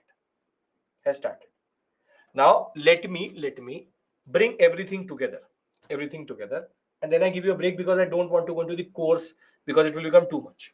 Why Protestant country allowing Catholic missionaries? That is a way of punishment.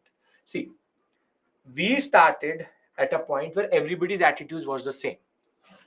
There is attitudinal change. That is because of, now please pay attention, this is what you write in the examination. Attitudinal change. One is the Enlightenment.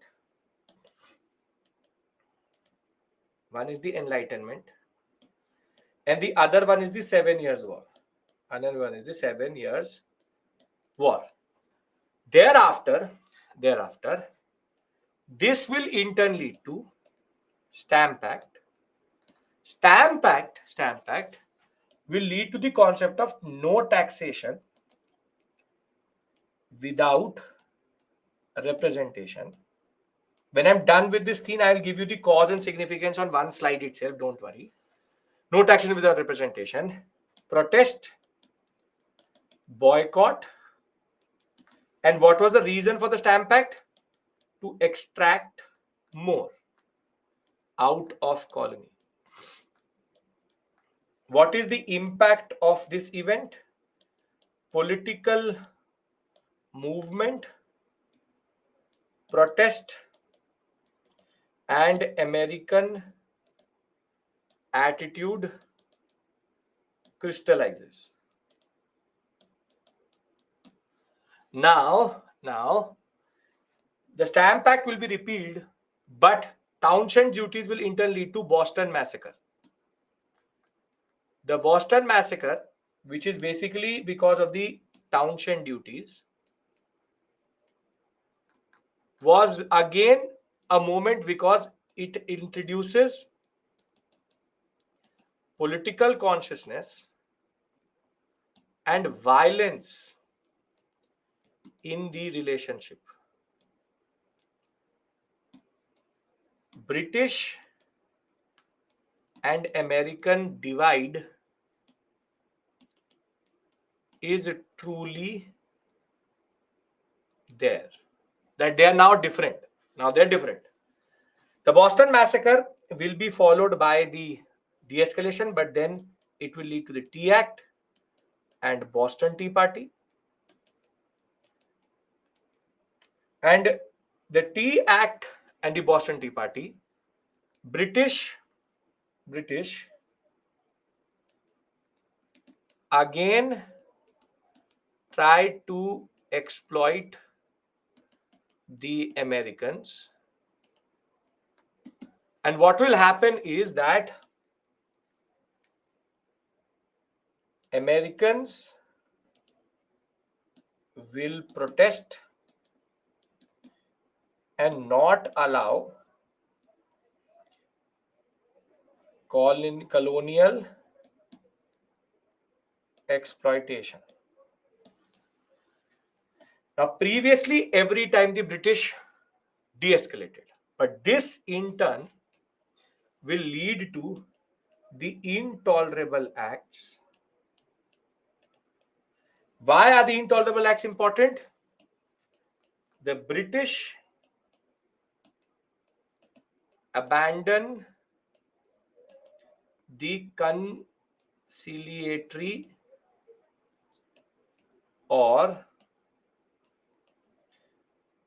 de-escalation agenda, want to punish Americans, and in a way assert their power. And this is basically the reason the first continental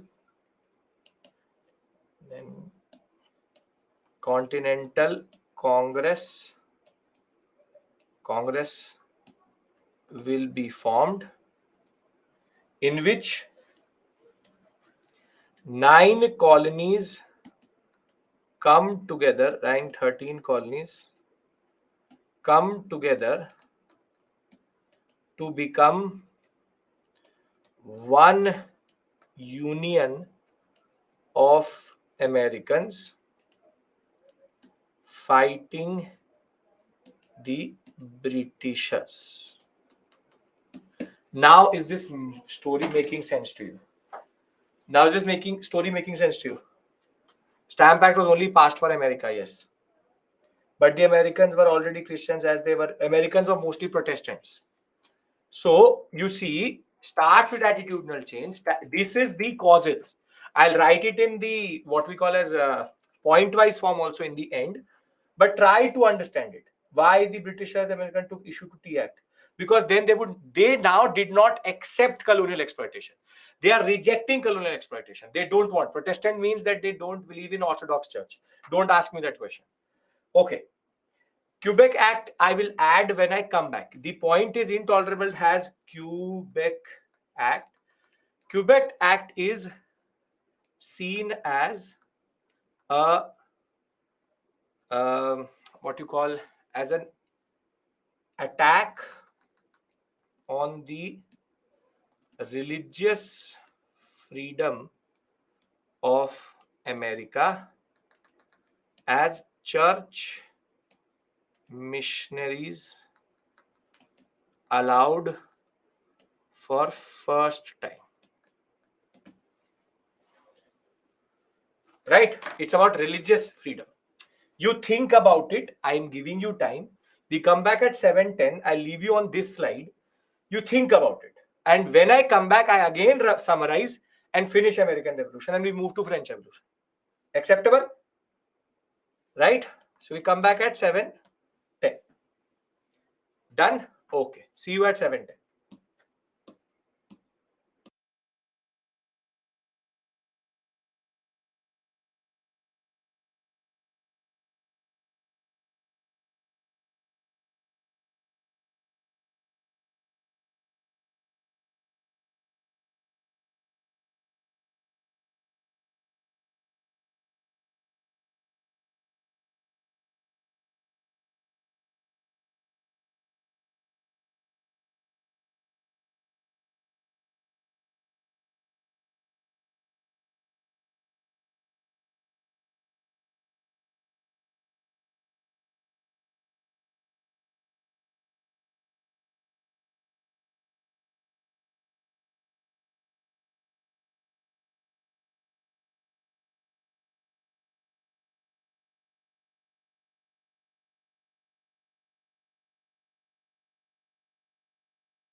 Welcome back.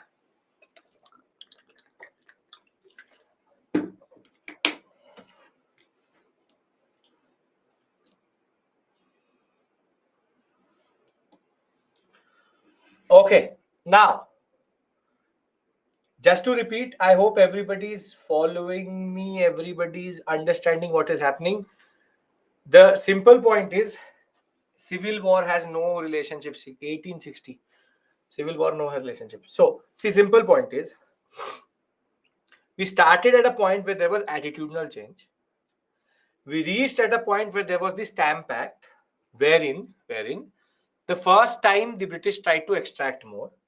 So I can represent it in a different way also. I can represent it in a different way, which is that I can represent it in this way, which is that the first point is attitudinal change. Then comes the Stamp Act. Then come the Townshend duties.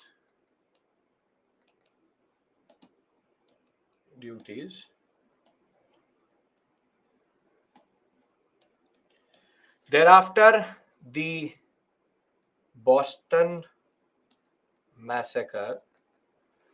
Thereafter, the Tea Act. Then the Boston Tea Party. And then the Intolerable Acts. And thereafter, the First Continental Congress. What I mean to say is that when they are asking you about the causes of the the American Revolution, it is a series of escalation, de-escalations, which in turn lead to a point where there was no coming back.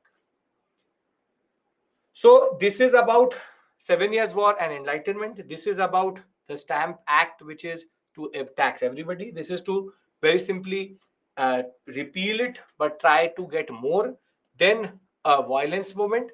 Thereafter, revive the East India Company, protest against the East India Company, punish the Americans, and the Americans come together in the First Continental Congress. See, I can read this out of the PPT also, and it should make sense to you. The point of the matter is that you have the Molasses Act of 1733, wherein sixpence duty was applied to gallon taken from the French and the Spanish West Indies, basically the areas which are around it. But the major turning point was this: duties on newspapers, books, court documents, commercial papers, land deeds, and almanacs. Almanacs is what churches produce. Now, what is the impact of this? The impact of this is, for the first time, the Parliament, which is the British Parliament, attempted to raise money from direct taxes in the colonies rather than through the regulation of trade. Stamp Act impacted every strata of society, popular discontent. The community's right not to be taxed except by its elected representatives. No American in the House of Commons, therefore, no taxation without representation. Now, what happened as a consequence was Stamp Act Congress was formed. 27 delegates from the 9 colonies met at New York. This is the political consciousness rising. Boycott British goods till it is not repealed. Sense of American identity and unity comes through. The procession marches by new organizations. The organization is Sons of Liberty. And the people who are actually leading it are nothing but merchants. Liberty, property, no stamps was the hue and cry and the mantra. Thereafter, one thing more which was pointed out was that the colonial administration was defective, where the governor was appointed by the British and the people elected the assembly, but the assembly and the governor were not answerable to each other. Now, Townshend duties after this protest repeals it, goes back to indirect taxation, but they now appoint what we call as custom commissioners with their regiments to check smuggling. That will in turn lead to what we call as Boston Massacre, wherein the 2 regiments which were posted in Boston for prevention of smuggling, popular hostility and discontent, skirmish or small clash between soldiers and 5 people were killed. British will withdraw the soldiers itself. Thereafter, as I said, you will have the tea crisis or the Tea Act itself. Tea was consumed by all sections of society. The East India Company fiscal crisis led to stock price going down.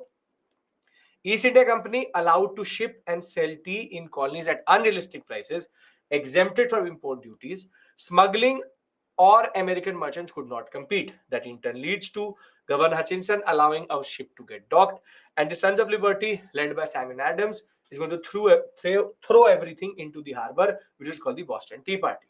Now, there is retaliation to the Boston Tea Party is the Intolerable Act, where nobody wanted to go back.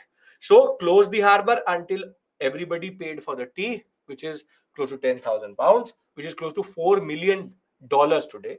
Thereafter, the charter, which had the structure of the government, that was amended, and now the people could not appoint the council. Lodging of the military establishment in private homes. The Quebec Act, which basically only extended to the British Canada sector, gave the Catholic Church privileges and allowed for legal toleration of conversion. This was seen as a fear of religious freedom and political tyranny. And this, in turn, will lead to the first Continental Congress being formed. It was about who has the right to tax us. In the Virginia House of Burgesses, Virginia is the state, it will pass a resolution. On 56 members will meet at Philadelphia on 5th September 1774, forming the First Continental Congress. Very simply, till this point, it is called the concept of causes of American Revolution. Now, whatever I discuss with you is the course, and that really doesn't matter, which is the First Continental Congress to the Declaration of Independence. Now, does it make sense? Third time I'm revising with you. Everything is written in the PPT. I have written it down with my own writing also. What is happening to black men who are in America? They are slaves. They have no say. They are just getting killed. That's it. Everybody's assertion, if they are with me, there is no issue.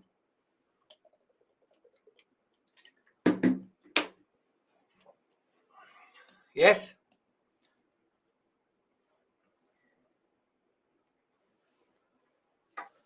Okay.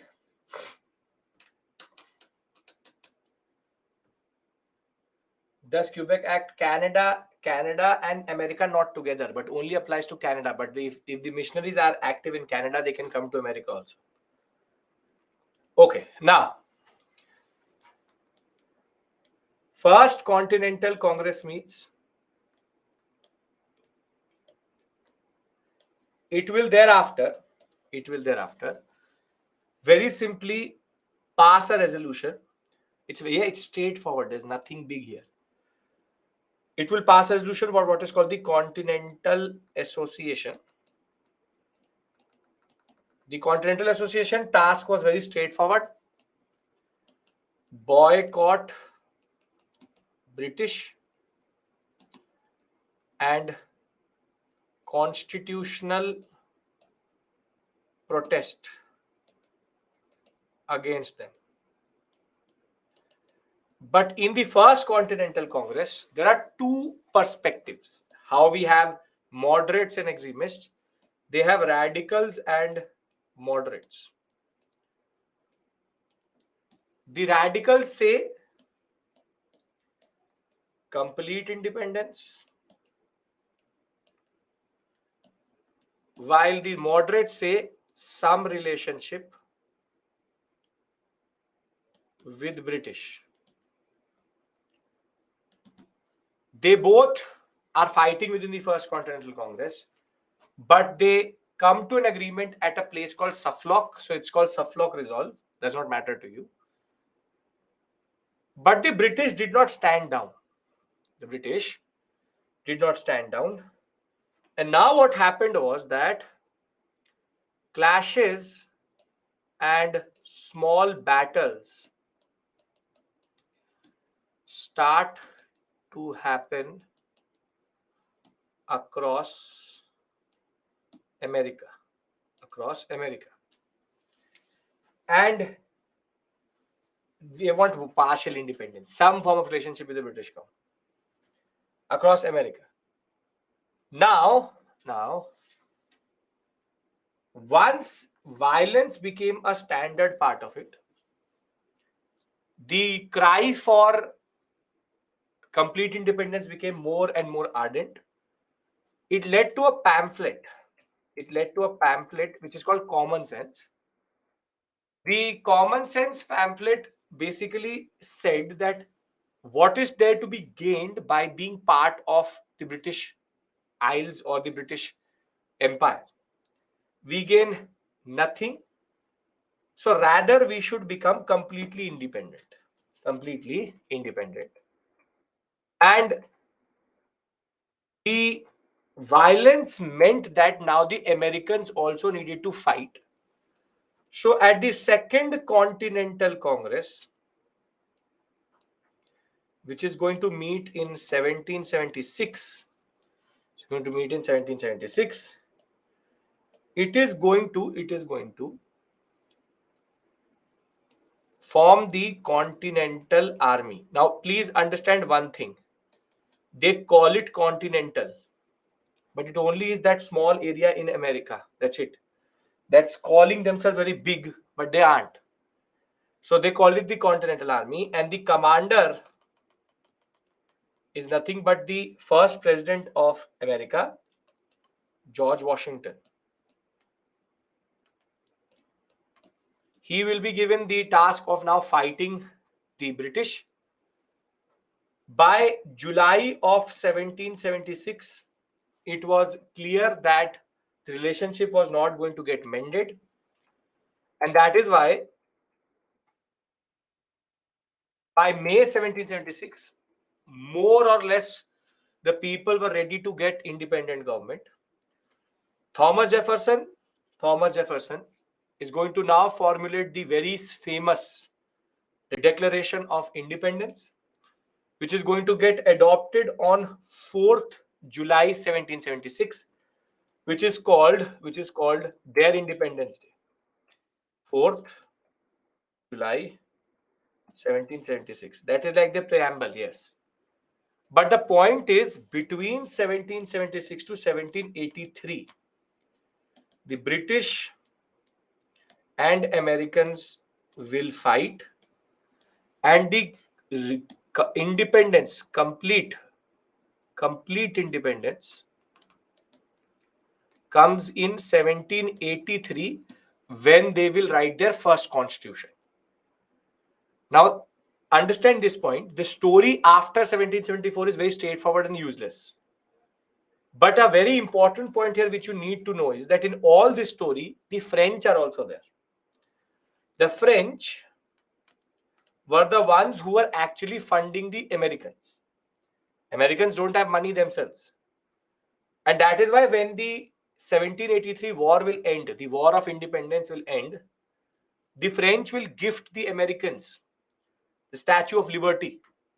That was a gift from France to America for winning the American War of Independence. Now, very simply, everything is there again. Radical Sons of Liberty want full upheaval change of the society itself. Moderates want a compromise. Thereafter, Continental Association boycott trade with the British and I'll make sure everybody obeys with it. Then they will send a declaration of right and grievances that we have these grievances. There were still two questions. Should the crown still have any control over the colonies, or the colonies should basically have complete independence? Thomas Jefferson and Benjamin Franklin will now join the Second Continental Congress. George Washington will become the commander-in-chief and the first president of America. Governors will be replaced by legislative assemblies. No concessions will come from the English. Common sense pamphlet is going to come, and that in turn will lead to the American War of Independence being starting. That is of no purpose to us. Now, very simply, there are two types of questions which you can get. Cause, significance. Nobody is asking about the American War of Independence. Did this make sense? 5%, 10%, 100%, whatever percent it may be. This is the American Revolution for you. The French connection is something which I'm going to explore with you in the next part. Yes. Okay. Now, what I am going to do, what happened to French and Spanish and Portuguese colony of no purpose to me. The decolonization was going to come in 1900s. How USA became so large in size, later they have westward expansion. It's based on a concept of that they need to go to the other side also. Again, out of syllabus, not even in optional. Continental Congress is nothing but INC for them. First INC, second INC. First INC says boycott. Second INC now forms an army. Army fights. First Democratic Revolution. If I use the word Indian National Congress for Continental Congress, it makes sense. What happened between 1776 and 83 is a war of independence between the British and the Americans. They fought multiple wars. The Americans won and they got independence. Again, of no purpose to you. The problem is you are concentrating in the wrong place. Why would the French fund the Americans? Because that is called colonial rivalry. So, can I consolidate this section and we can move to French Revolution? British and France were rivals. Yes, were rivals. Okay. Understand this, but I don't care about the War of Independence. You should not also. We will get two type of questions: cause and significance. Can I write that down? See, we have to be very clear about what we want to do. It was delayed because, Shruti, there was a proper war which they will fight. Declaration of Independence and independence, getting independence, is like we saying Purna Swaraj in 1929 and getting it in 47. That way. Get my point? Okay. Now, first type of question is significance. Second type of question is cause. So, let's discuss cause first, and then I will tell you significance. Don't worry about the significance. I've not told you about the significance. Don't worry. Cause. Now, pay attention. This slide is the summary of everything we've done till this point. You are going to write this in the examination. So, please pay attention. Now, cause. First, the attitudinal change in the Americans because of new ideas and concepts of enlightenment. Second, 7 Years' War, which will increase the expenditure of all written. Why again and again? Prashant, now I'm not writing it in the form of a flow chart. These are the points which will go into the examination. If you don't want me to write, it saves my energy only. That's not the point.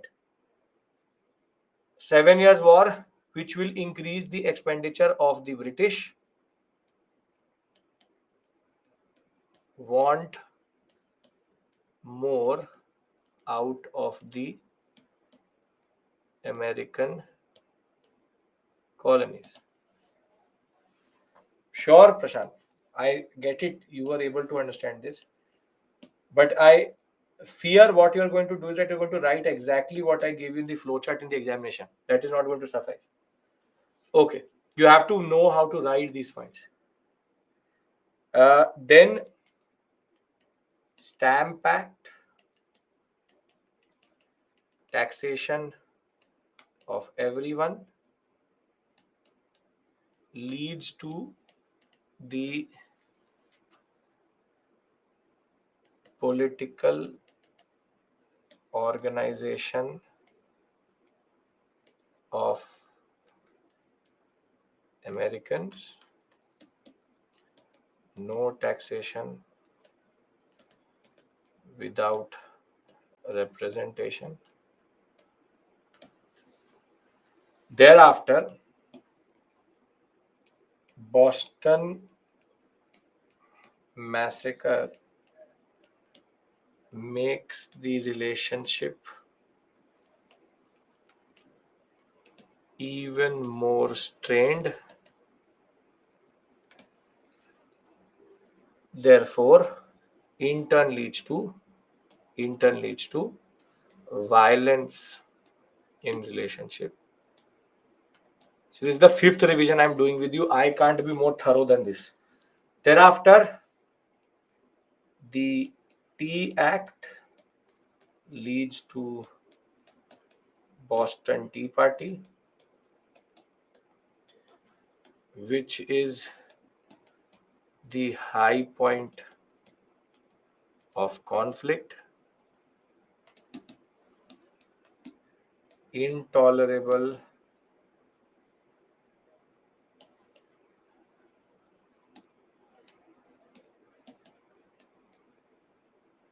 intolerable acts will further alienate the Americans. Formation of First and Second Continental Congress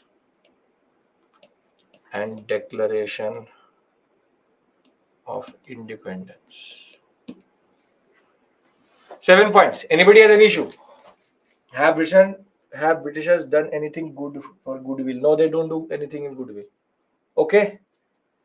I've self-explanatory points I've written. If you still need explanation for this, there is no way. I've explained each of these points separately with a lot of time. I've put in more time than needed for this section. This should have been done in 3.5 hours. This is the 6th hour we are into. Okay, now last point. Significance.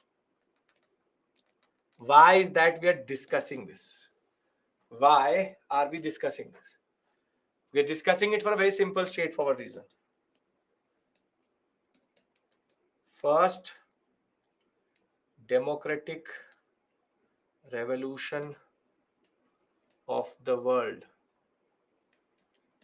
First republic came into existence. See, first democratic revolution, people will say that is the Britishers getting what we call as glorious revolution. But they are not a republic. They are a constitutional monarchy. That is not true democracy. Thereafter,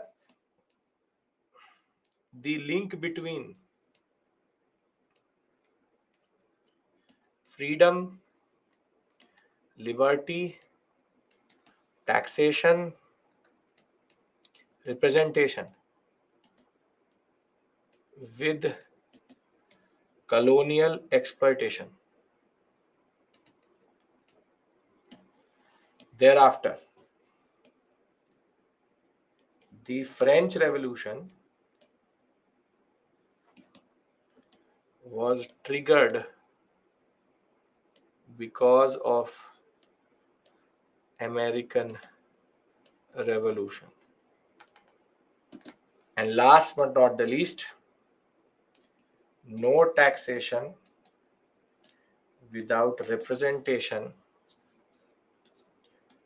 was the example of economic nationalism. Economic nationalism. This is, see, the whole world history syllabus is nothing but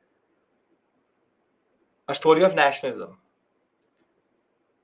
The concept is that when you are fighting for a nation against economic exploitation, it's called economic nationalism. That is what happened in India.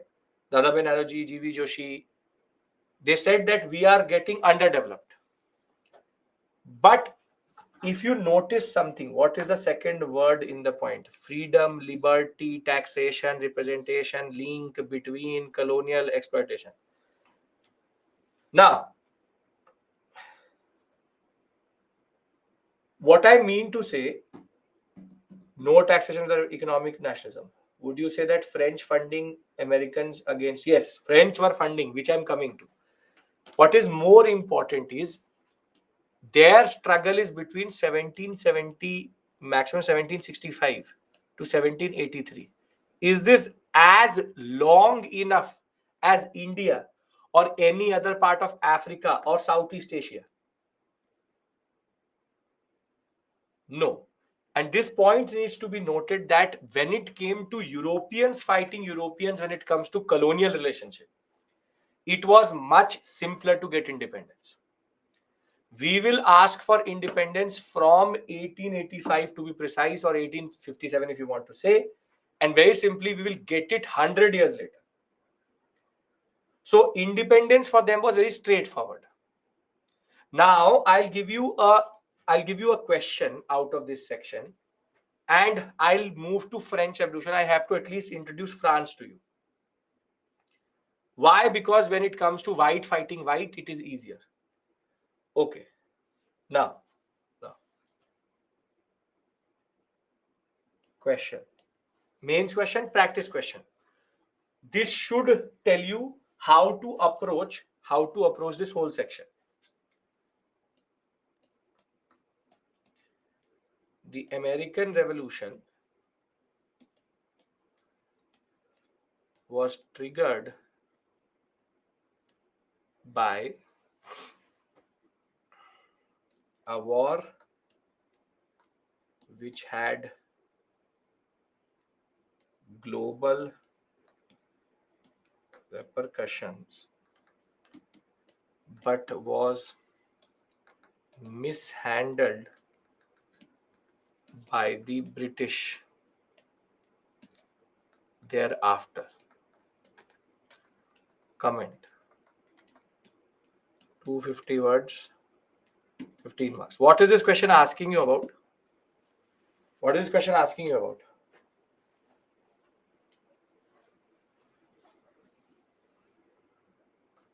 The American Revolution was triggered by a war which had global repercussions but was mishandled by the British thereafter. It is simply asking you causes. What is the war which had global repercussions? 7 Years' War. Very good. And what is the mishandling of the whole process? What is the mishandling of the whole process? Not Austrian War Section 7 was your war. Yes, mishandling is Stamp Act, Tea Act, Intolerable Act. So, are you now able to understand? In this question, can you write facts? Is it asking you about Continental Congress? Is it asking you about how did the war happen? No. This is a realistic question. There's a previous year question also out of this.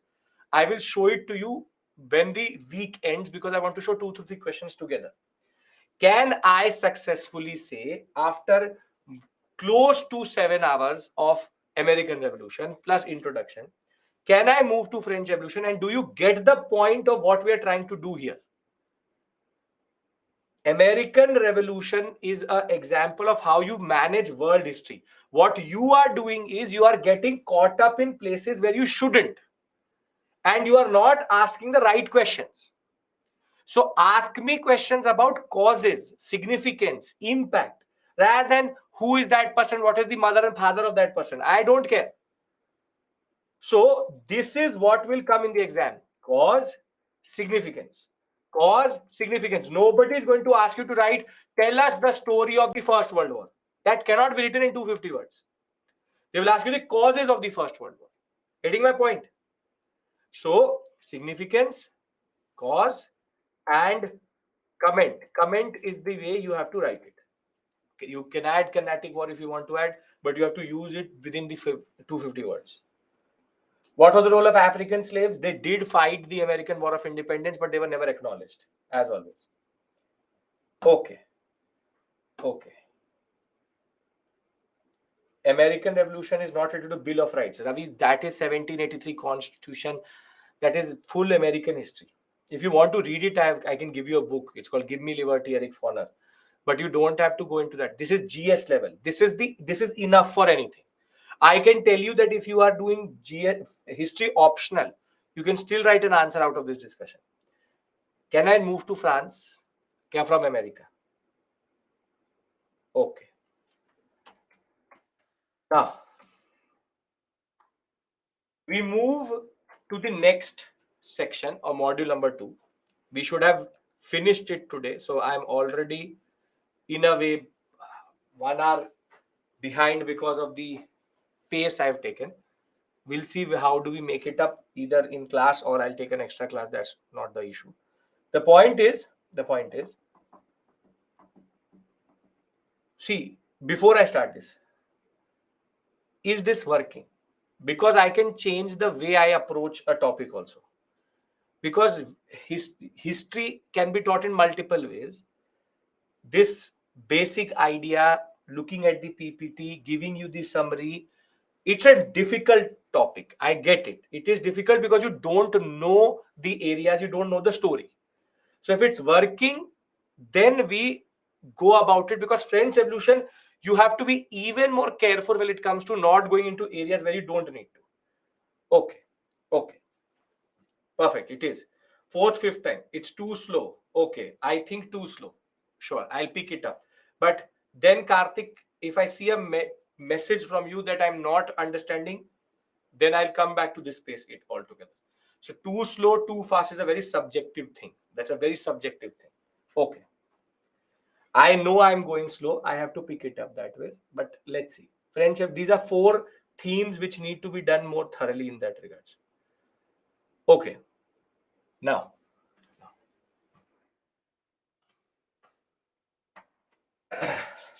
That's the point. I go with the flow. If by the end of it, you will actually be Shivani also, yes, sir. Too slow. Okay.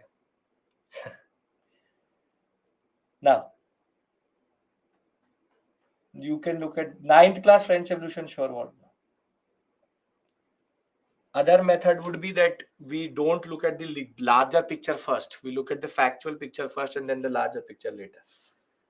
Don't worry, it is not a democracy. I asked you if it is working. I'm not asking you to tell me the pace. Don't worry about that. This democratic notion is not going to work here. Don't worry about that. Nobody is dictating the pace. I am.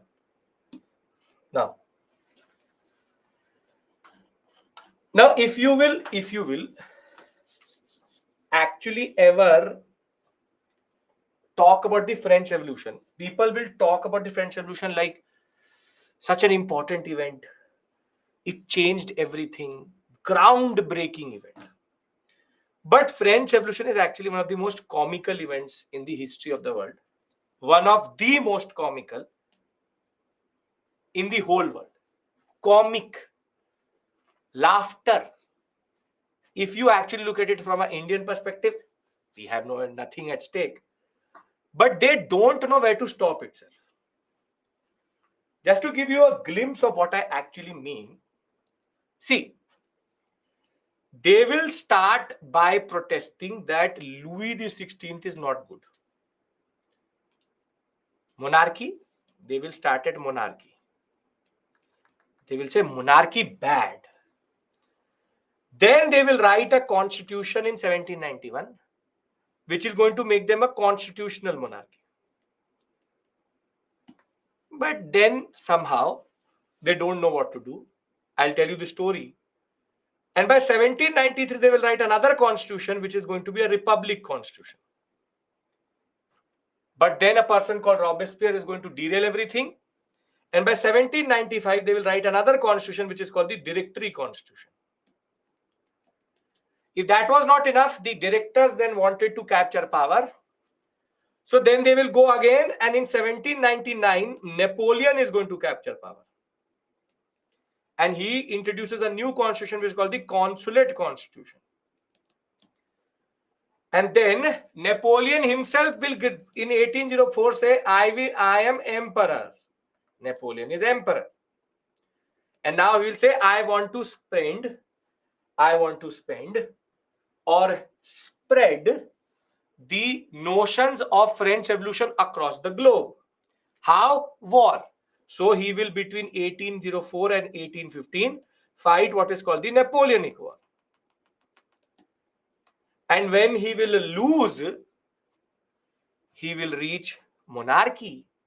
And there will be Louis XVIII, who will be installed back in 1815. After Waterloo, they'll be back to square one with a cousin of Louis XVI. So, this is the French Revolution. In a very simple way, the people who want me to go fast, this is the French Revolution.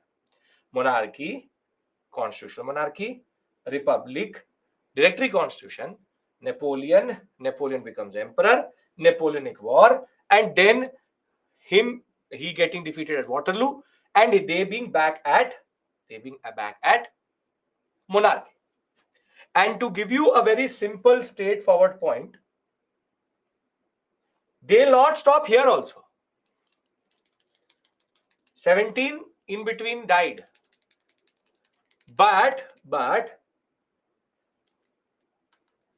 they'll not stop here. Between 1815 to 1832, they will be a monarchy. Then in 1830, they will write a new constitution. They will become Second Republic. Then in 1848, they will become again a constitutional monarchy. And by the time of 1872, in between 48 and 72, they will have Napoleon's nephew as the emperor, who's Napoleon III. That story we'll discuss when we discuss the unification of Germany and Italy. But this is what is called the very glorified French Revolution for you. This is a very straightforward concept. Everybody says the French Revolution is the most important revolution. No, it is the biggest failure. Biggest failure. Never knew how to stop. And if this was not enough, these fools were fighting between 1792 to 1802. They were fighting a war. So the French Revolution actually is not a very big, glorious revolution which met all its target. No, no. The French are extremely useless. If you've not learned that from modern Indian history, you learn it here. They only know how to write constitutions. They don't know how to implement constitutions. It is easier to write a constitution to actually implement a constitution. So they will write a constitution, then forget how to implement it. Then they will write a constitution after constitution after constitution. And this is why these fools actually lost to the English. In India, imagine this is the same period in which they are fighting 1789 to 1815, the same period in which they are actually fighting. In a way, Third Carnatic were already done, but they were never able to compete with the British in India because nobody knew what they were actually doing. So they will start at Louis XVI and they will somehow be back at Louis XVIII. Now, what my task is two things. First is to tell you the cause. Why did the French Revolution happen? Why French Revolution happened? This is the first question. The second question is, what is the course of the revolution? How did it happen? This is this big mess which you see in front of you. And then it is the significance. Now, very simply, they will ask you questions from here. Nobody can write the whole story of the French Revolution in 250 words. So when I will tell you this story, sit back and enjoy. Because it is not your history and these fools are considered superpowers. That's it. So I'm going to start with why did the French Revolution happen? We'll stop here with regards to why French Revolution. Then tomorrow I will come back and tell you the story of the French Revolution. First Constitution, Declaration of Right of Man and Citizen. Then Second Constitution, Jacobean, Girondin. Then Robespierre, Reign of Terror, Thermidorian Reaction. Then Directory Constitution. Then Napoleon coming back, 1797 Restoration, 1799 Consulate Rule, the Napoleonic Codes. 1802 he becoming emperor. 1804 he declaring war. Then Waterloo, Continental, the Congress of Vienna as it was called. And one of you asked me, Metternich system comes. So the next 25-30 minutes, I want you to concentrate. Tomorrow when we come back, you enjoy, get popcorn if you want to, enjoy the story. But then after that, I want you to concentrate on the significance. Acceptable? Understand the concept here. I do not care who is Louis XVI's father, mother, brother. I do not care about it. This is the deal we do. If it is a deal, then we move forward. Because the purpose of the discussion should be clear to you. Okay, deal. Very good. Now, deal, no deal. Let's go to France. Now, see, France is a big country. Very big country, that is. It's a very, very big country. For the people who have not seen the European map, this is the Europe map. France is a very big country. There is no Germany right now. In place of it, there's something called the Holy Roman Empire. Holy Roman Empire. There's nothing holy about it. There's nothing Roman about it. It's just that because the Pope used to say that I accept him as the king, that is why it's called Holy and Roman. Nothing more, nothing less. All German speaking areas are actually under the Holy Roman Empire. Then you have Austria and you have Prussia, not Russia, but Prussia. So Prussia, Austria, and France, along with the Holy Roman Empire, is basically the main area. No Germany exists, no Italy exists. That is the story we start tomorrow, which is the unification of Germany and Italy. So the simple point is, France, as of right now, has the biggest population in continental Europe and has the second biggest area also. And France has a very peculiar system. I am now discussing causes with you. The two types of causes: long term, and then there are immediate. So I am discussing with you the long terms first. Now, let's talk about the long term. Let's talk about the France society. And you will understand why the French Revolution is going to actually happen. See, if I look at the French society, it's divided into three stratas.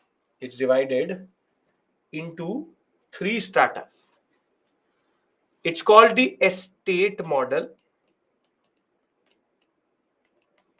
or what we call as three social orders, or the three estate model. You have three basic strata of society. You have clergy. Clergy means bureaucracy of the church. Bishop, archbishop is that pope.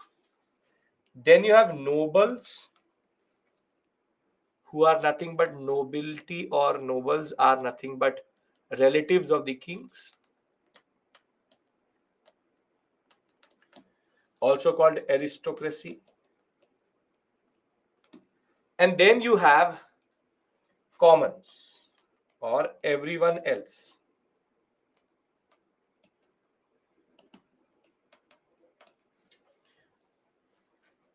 Now this everyone else can include, commons can include peasant, artisans, commercial classes,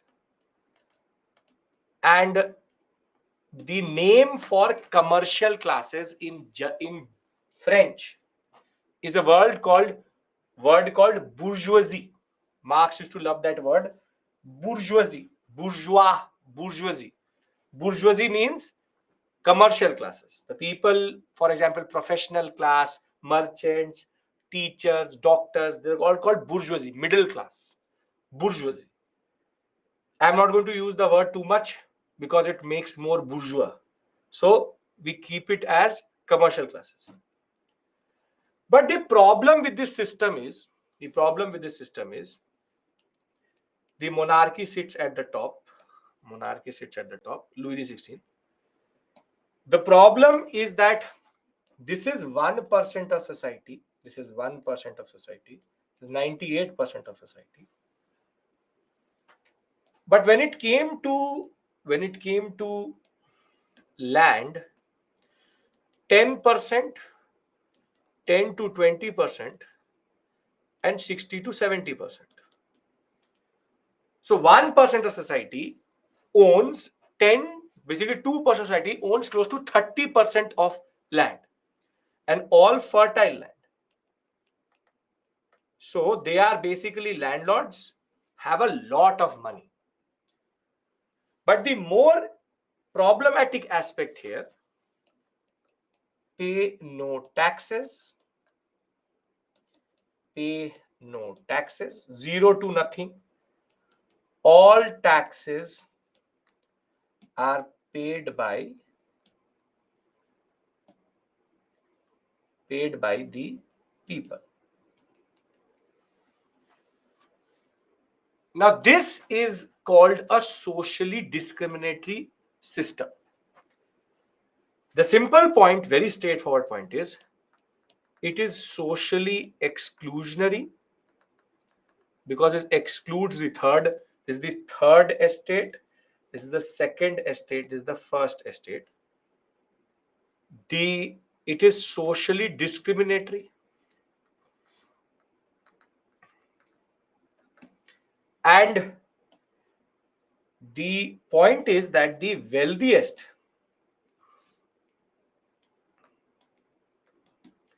do not pay taxes,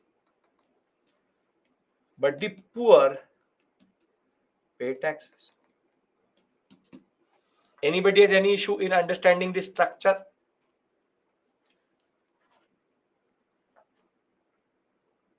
Very good. Now, politically, it's an absolutist monarchy. It's a politically an absolutist monarchy. And Louis the 15th and Louis the 16th, both are basically dumb. Both are basically dumb because they go into unnecessary wars. Louis the 16th fought Austrian War of Succession.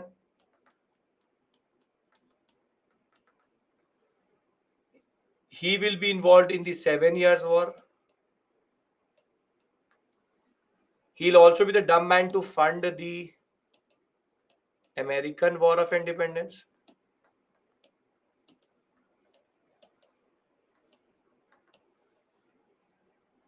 And the problem with these two is that they are also oblivious. They have no idea of the level of people's sorrows and economic condition. And there's a very famous line, you already know about it, is that when Louis XVI's wife, Marie Antoinette, is asked, or she asks, she looks out of the window, people are fighting for a piece of bread. Because in France, bread was a very, very, very, very expensive and rare commodity at one point of time. These are called the bread riots. So Marie Antoinette asked her servant, why are these people fighting? The servant said, ma'am, they're fighting because they can't eat bread. They don't have bread. So she said, if they can't eat bread, why don't they eat cake?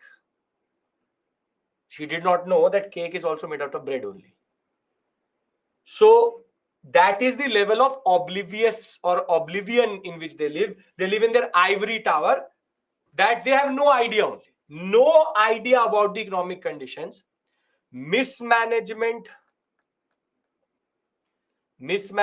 of funds. No central bank. More than that, overspending, not supporting the commercial class. Basically, they are fools. And I'll show you how big the fools are, how big a fool they are when we'll talk about the immediate causes. Anybody has any issue in understanding Louis the 15th and 16th being dumb? Why all resources to elite classes? That is how a system works. Okay. Now, when we talk about representative systems,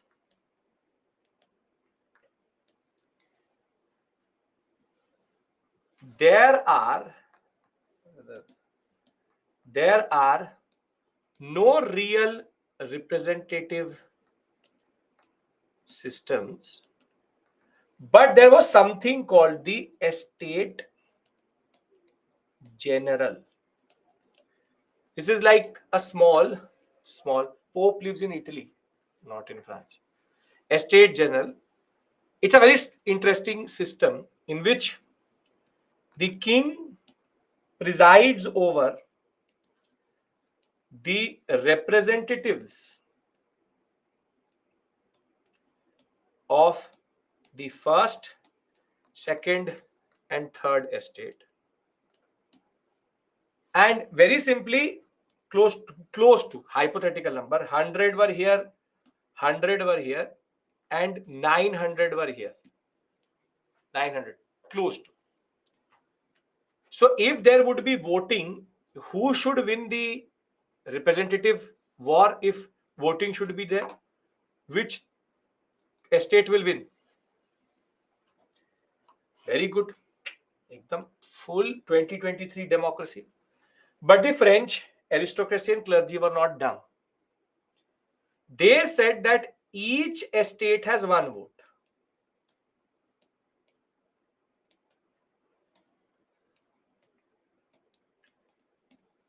So very simply, it was always 2:1. The third estate was always made to accept policies which they did not want, because in a way this is also democracy. The first and second would come together and they would tell the third estate, pay more taxes. According to them, voting system is happening. But there is one more issue. This type of institution after 1612 never convened. After 1612 never convened. Estate general, nobody wanted to convene it also. So if I bring these three things together, socially discriminatory, politically absolutist monarchy, and non-representative. If I was a French third estate person, what is 2:1? 2 first and second estate vis-a-vis 1 third estate. If I'm a third estate person, how would I feel?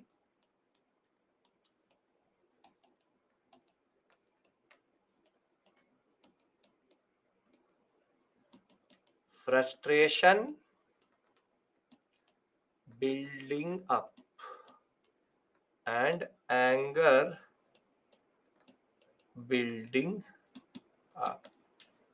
Now, let's go into economic. Absolutist monarchy means the king has absolute power, absolutist monarchy. In addition to king, there were these bodies called, yes, this whole structure is called estate general. This whole thing is called estate general. Okay. Now let's talk about economic. Economically,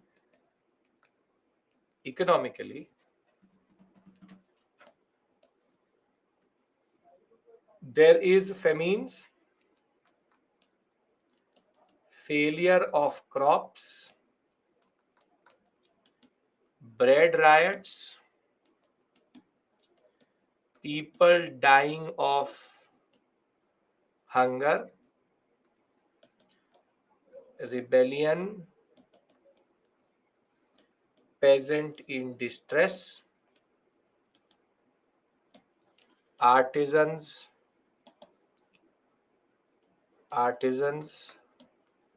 having no income. So famine plus bread riot plus crop plus people dying plus rebellion plus peasant in distress. Standard things.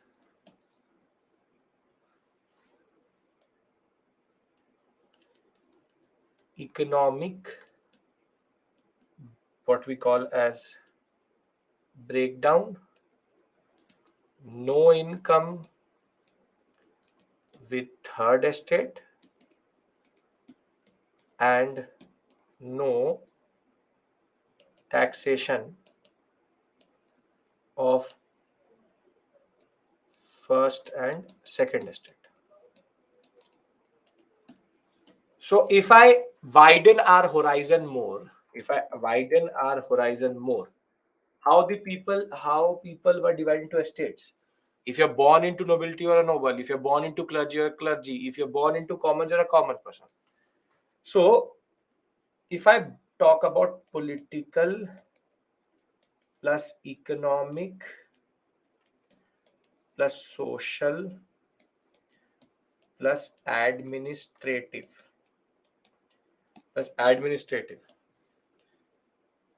isn't France busy writing multiple constitutions? That is, Amrit, after 1789. This is before 1789. I'm भूमिका बना रहा हूं मैं. I'm making the context for the French Revolution. So politically, no representation and useless kings. Economically, bankruptcy of state, high taxes, and bread shortage, famines, plus very simply, the concept of artisan distress plus peasant distress. Now, socially discriminatory plus no representation of people in administrative process. Third estate dominated by first and second estate. And administratively, standard recipe: corruption,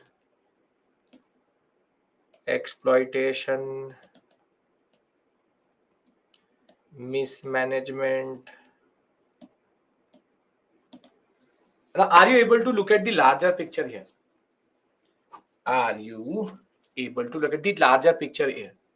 That France is in lot of distress. So at all points, it is the same. So for example, let's talk about this to the PPT also.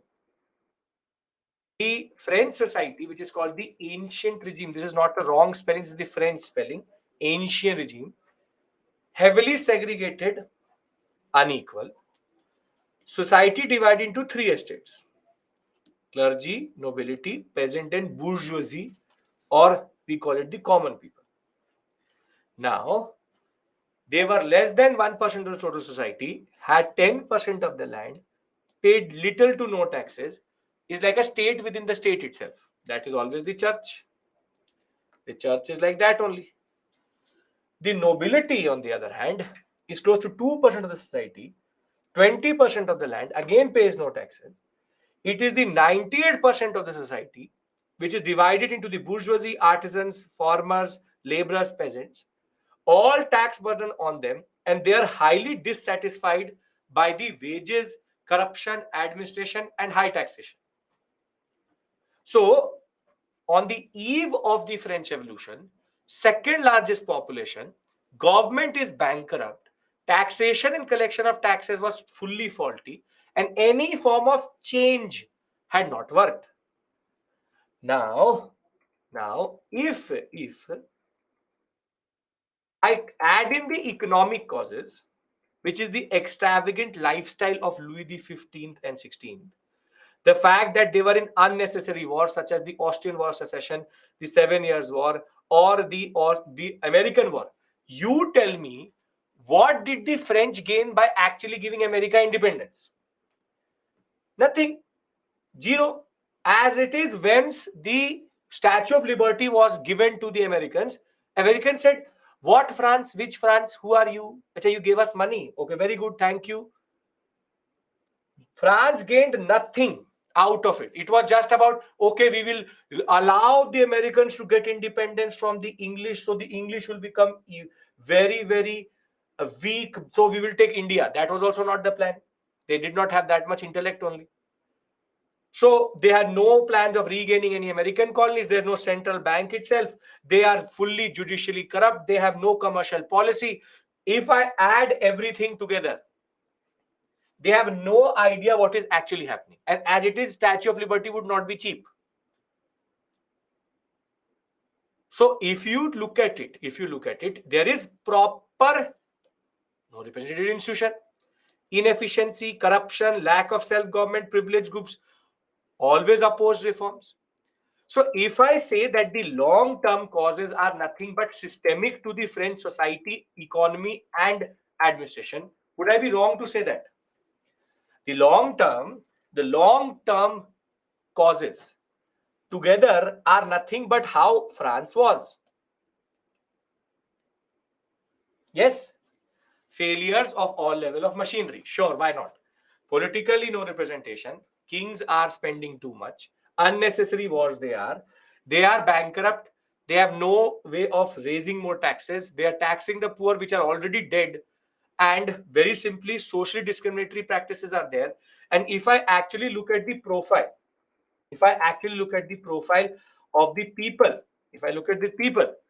the bourgeoisie, who are money lenders, businessmen, teachers, advocates, they are getting money, but they are not happy with the level of power which they have. The point is, they have money, but they're still third estate. Artisans are working for meager wages, long hours. Farmers are landless, fully landless. And on the eve of this whole process, there are multiple famines which are also happening. So the French situation is the worst it can be. Consecutive failure of harvest, very high inflation, famine in 1789, which is the eve of the revolution itself. Bread riots. There was a rumor that the aristocrats wanted to reduce the population of France by starving everyone. So I don't think that I need to tell you that the French Revolution long-term causes are very specific to France. This can happen anywhere. No representation, useless kings, bankruptcy, bread riots, bread shortage, famines, social discriminatory, and it is corrupt. Eve means on just approaching to it. Now, can I talk about the immediate causes? And then we'll break for today. Anybody has long-term causes issue?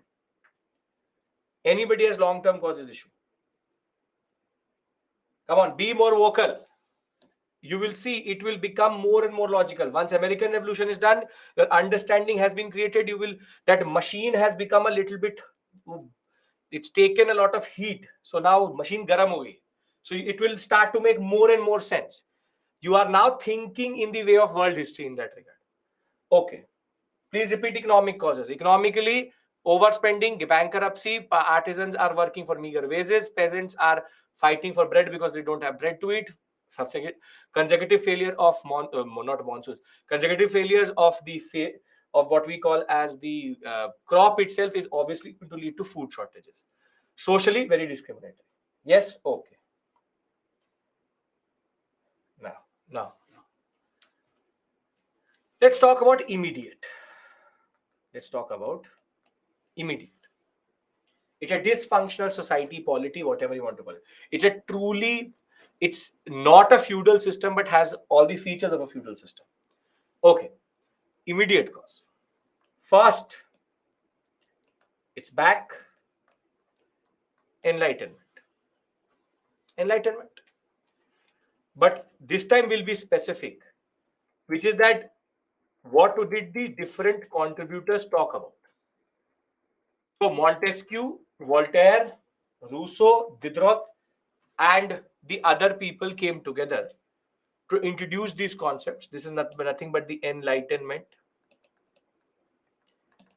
Montesquieu talked about the spirit of laws, constitutional government, separation of power. Even Locke talked about it. Voltaire, as we know, talked about the concept of superstition going away. Reason should be important. Separation of church and state. He said that the king can be there. He did not say that it should only be constitutional democracy. King should be a benevolent despot. Despotic means autocratic rule, but benevolent means for the good of the people. But the man who changed everything and his words still today are resonate is Rousseau, who along with Kant developed this concept. Together, if you read them together, you will get this concept, which is social contract. But Rousseau used this very interesting word. Man is born free and is everywhere in chains, kindled the revolutionary spirit, which means that once you are born, you are tied down by the state, by the church, by the people. But it is only when we are born, we are free. Very simply, these ideas are going to resonate throughout the French Revolution. People will now start to think about freedom.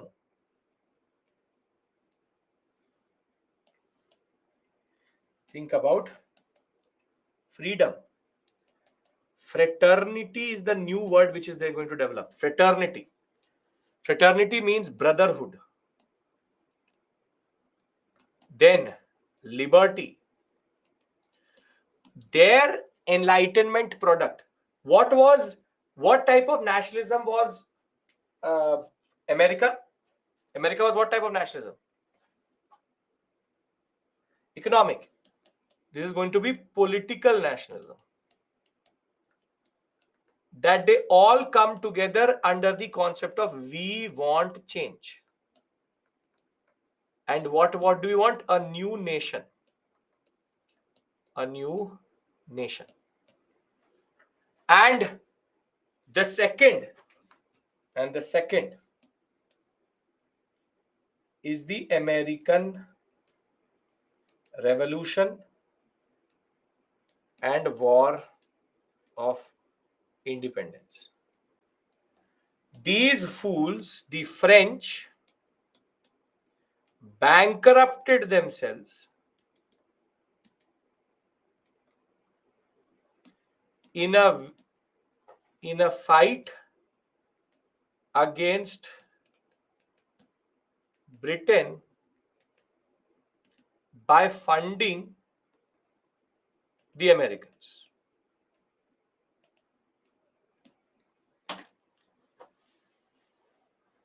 Basically, what Pakistan has done to itself today, which is that they've literally bankrupted themselves over an issue which is not even an issue.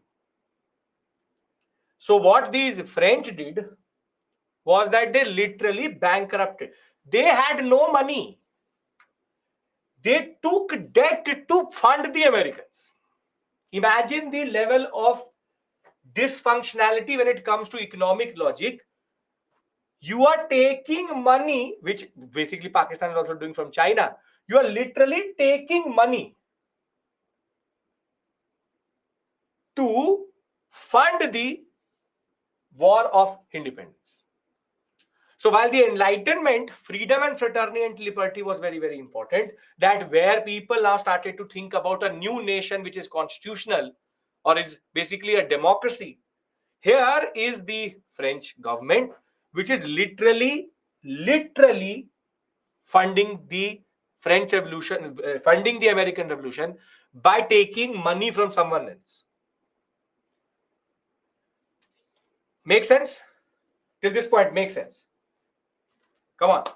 You have a webinar, I know that. I'll leave you at 8:25. Till this point, if tomorrow I say, what are the causes of the French Revolution? I'll give you a question also. The French Revolution was a product of contradictions and processes embedded in French society and polity. Do you agree?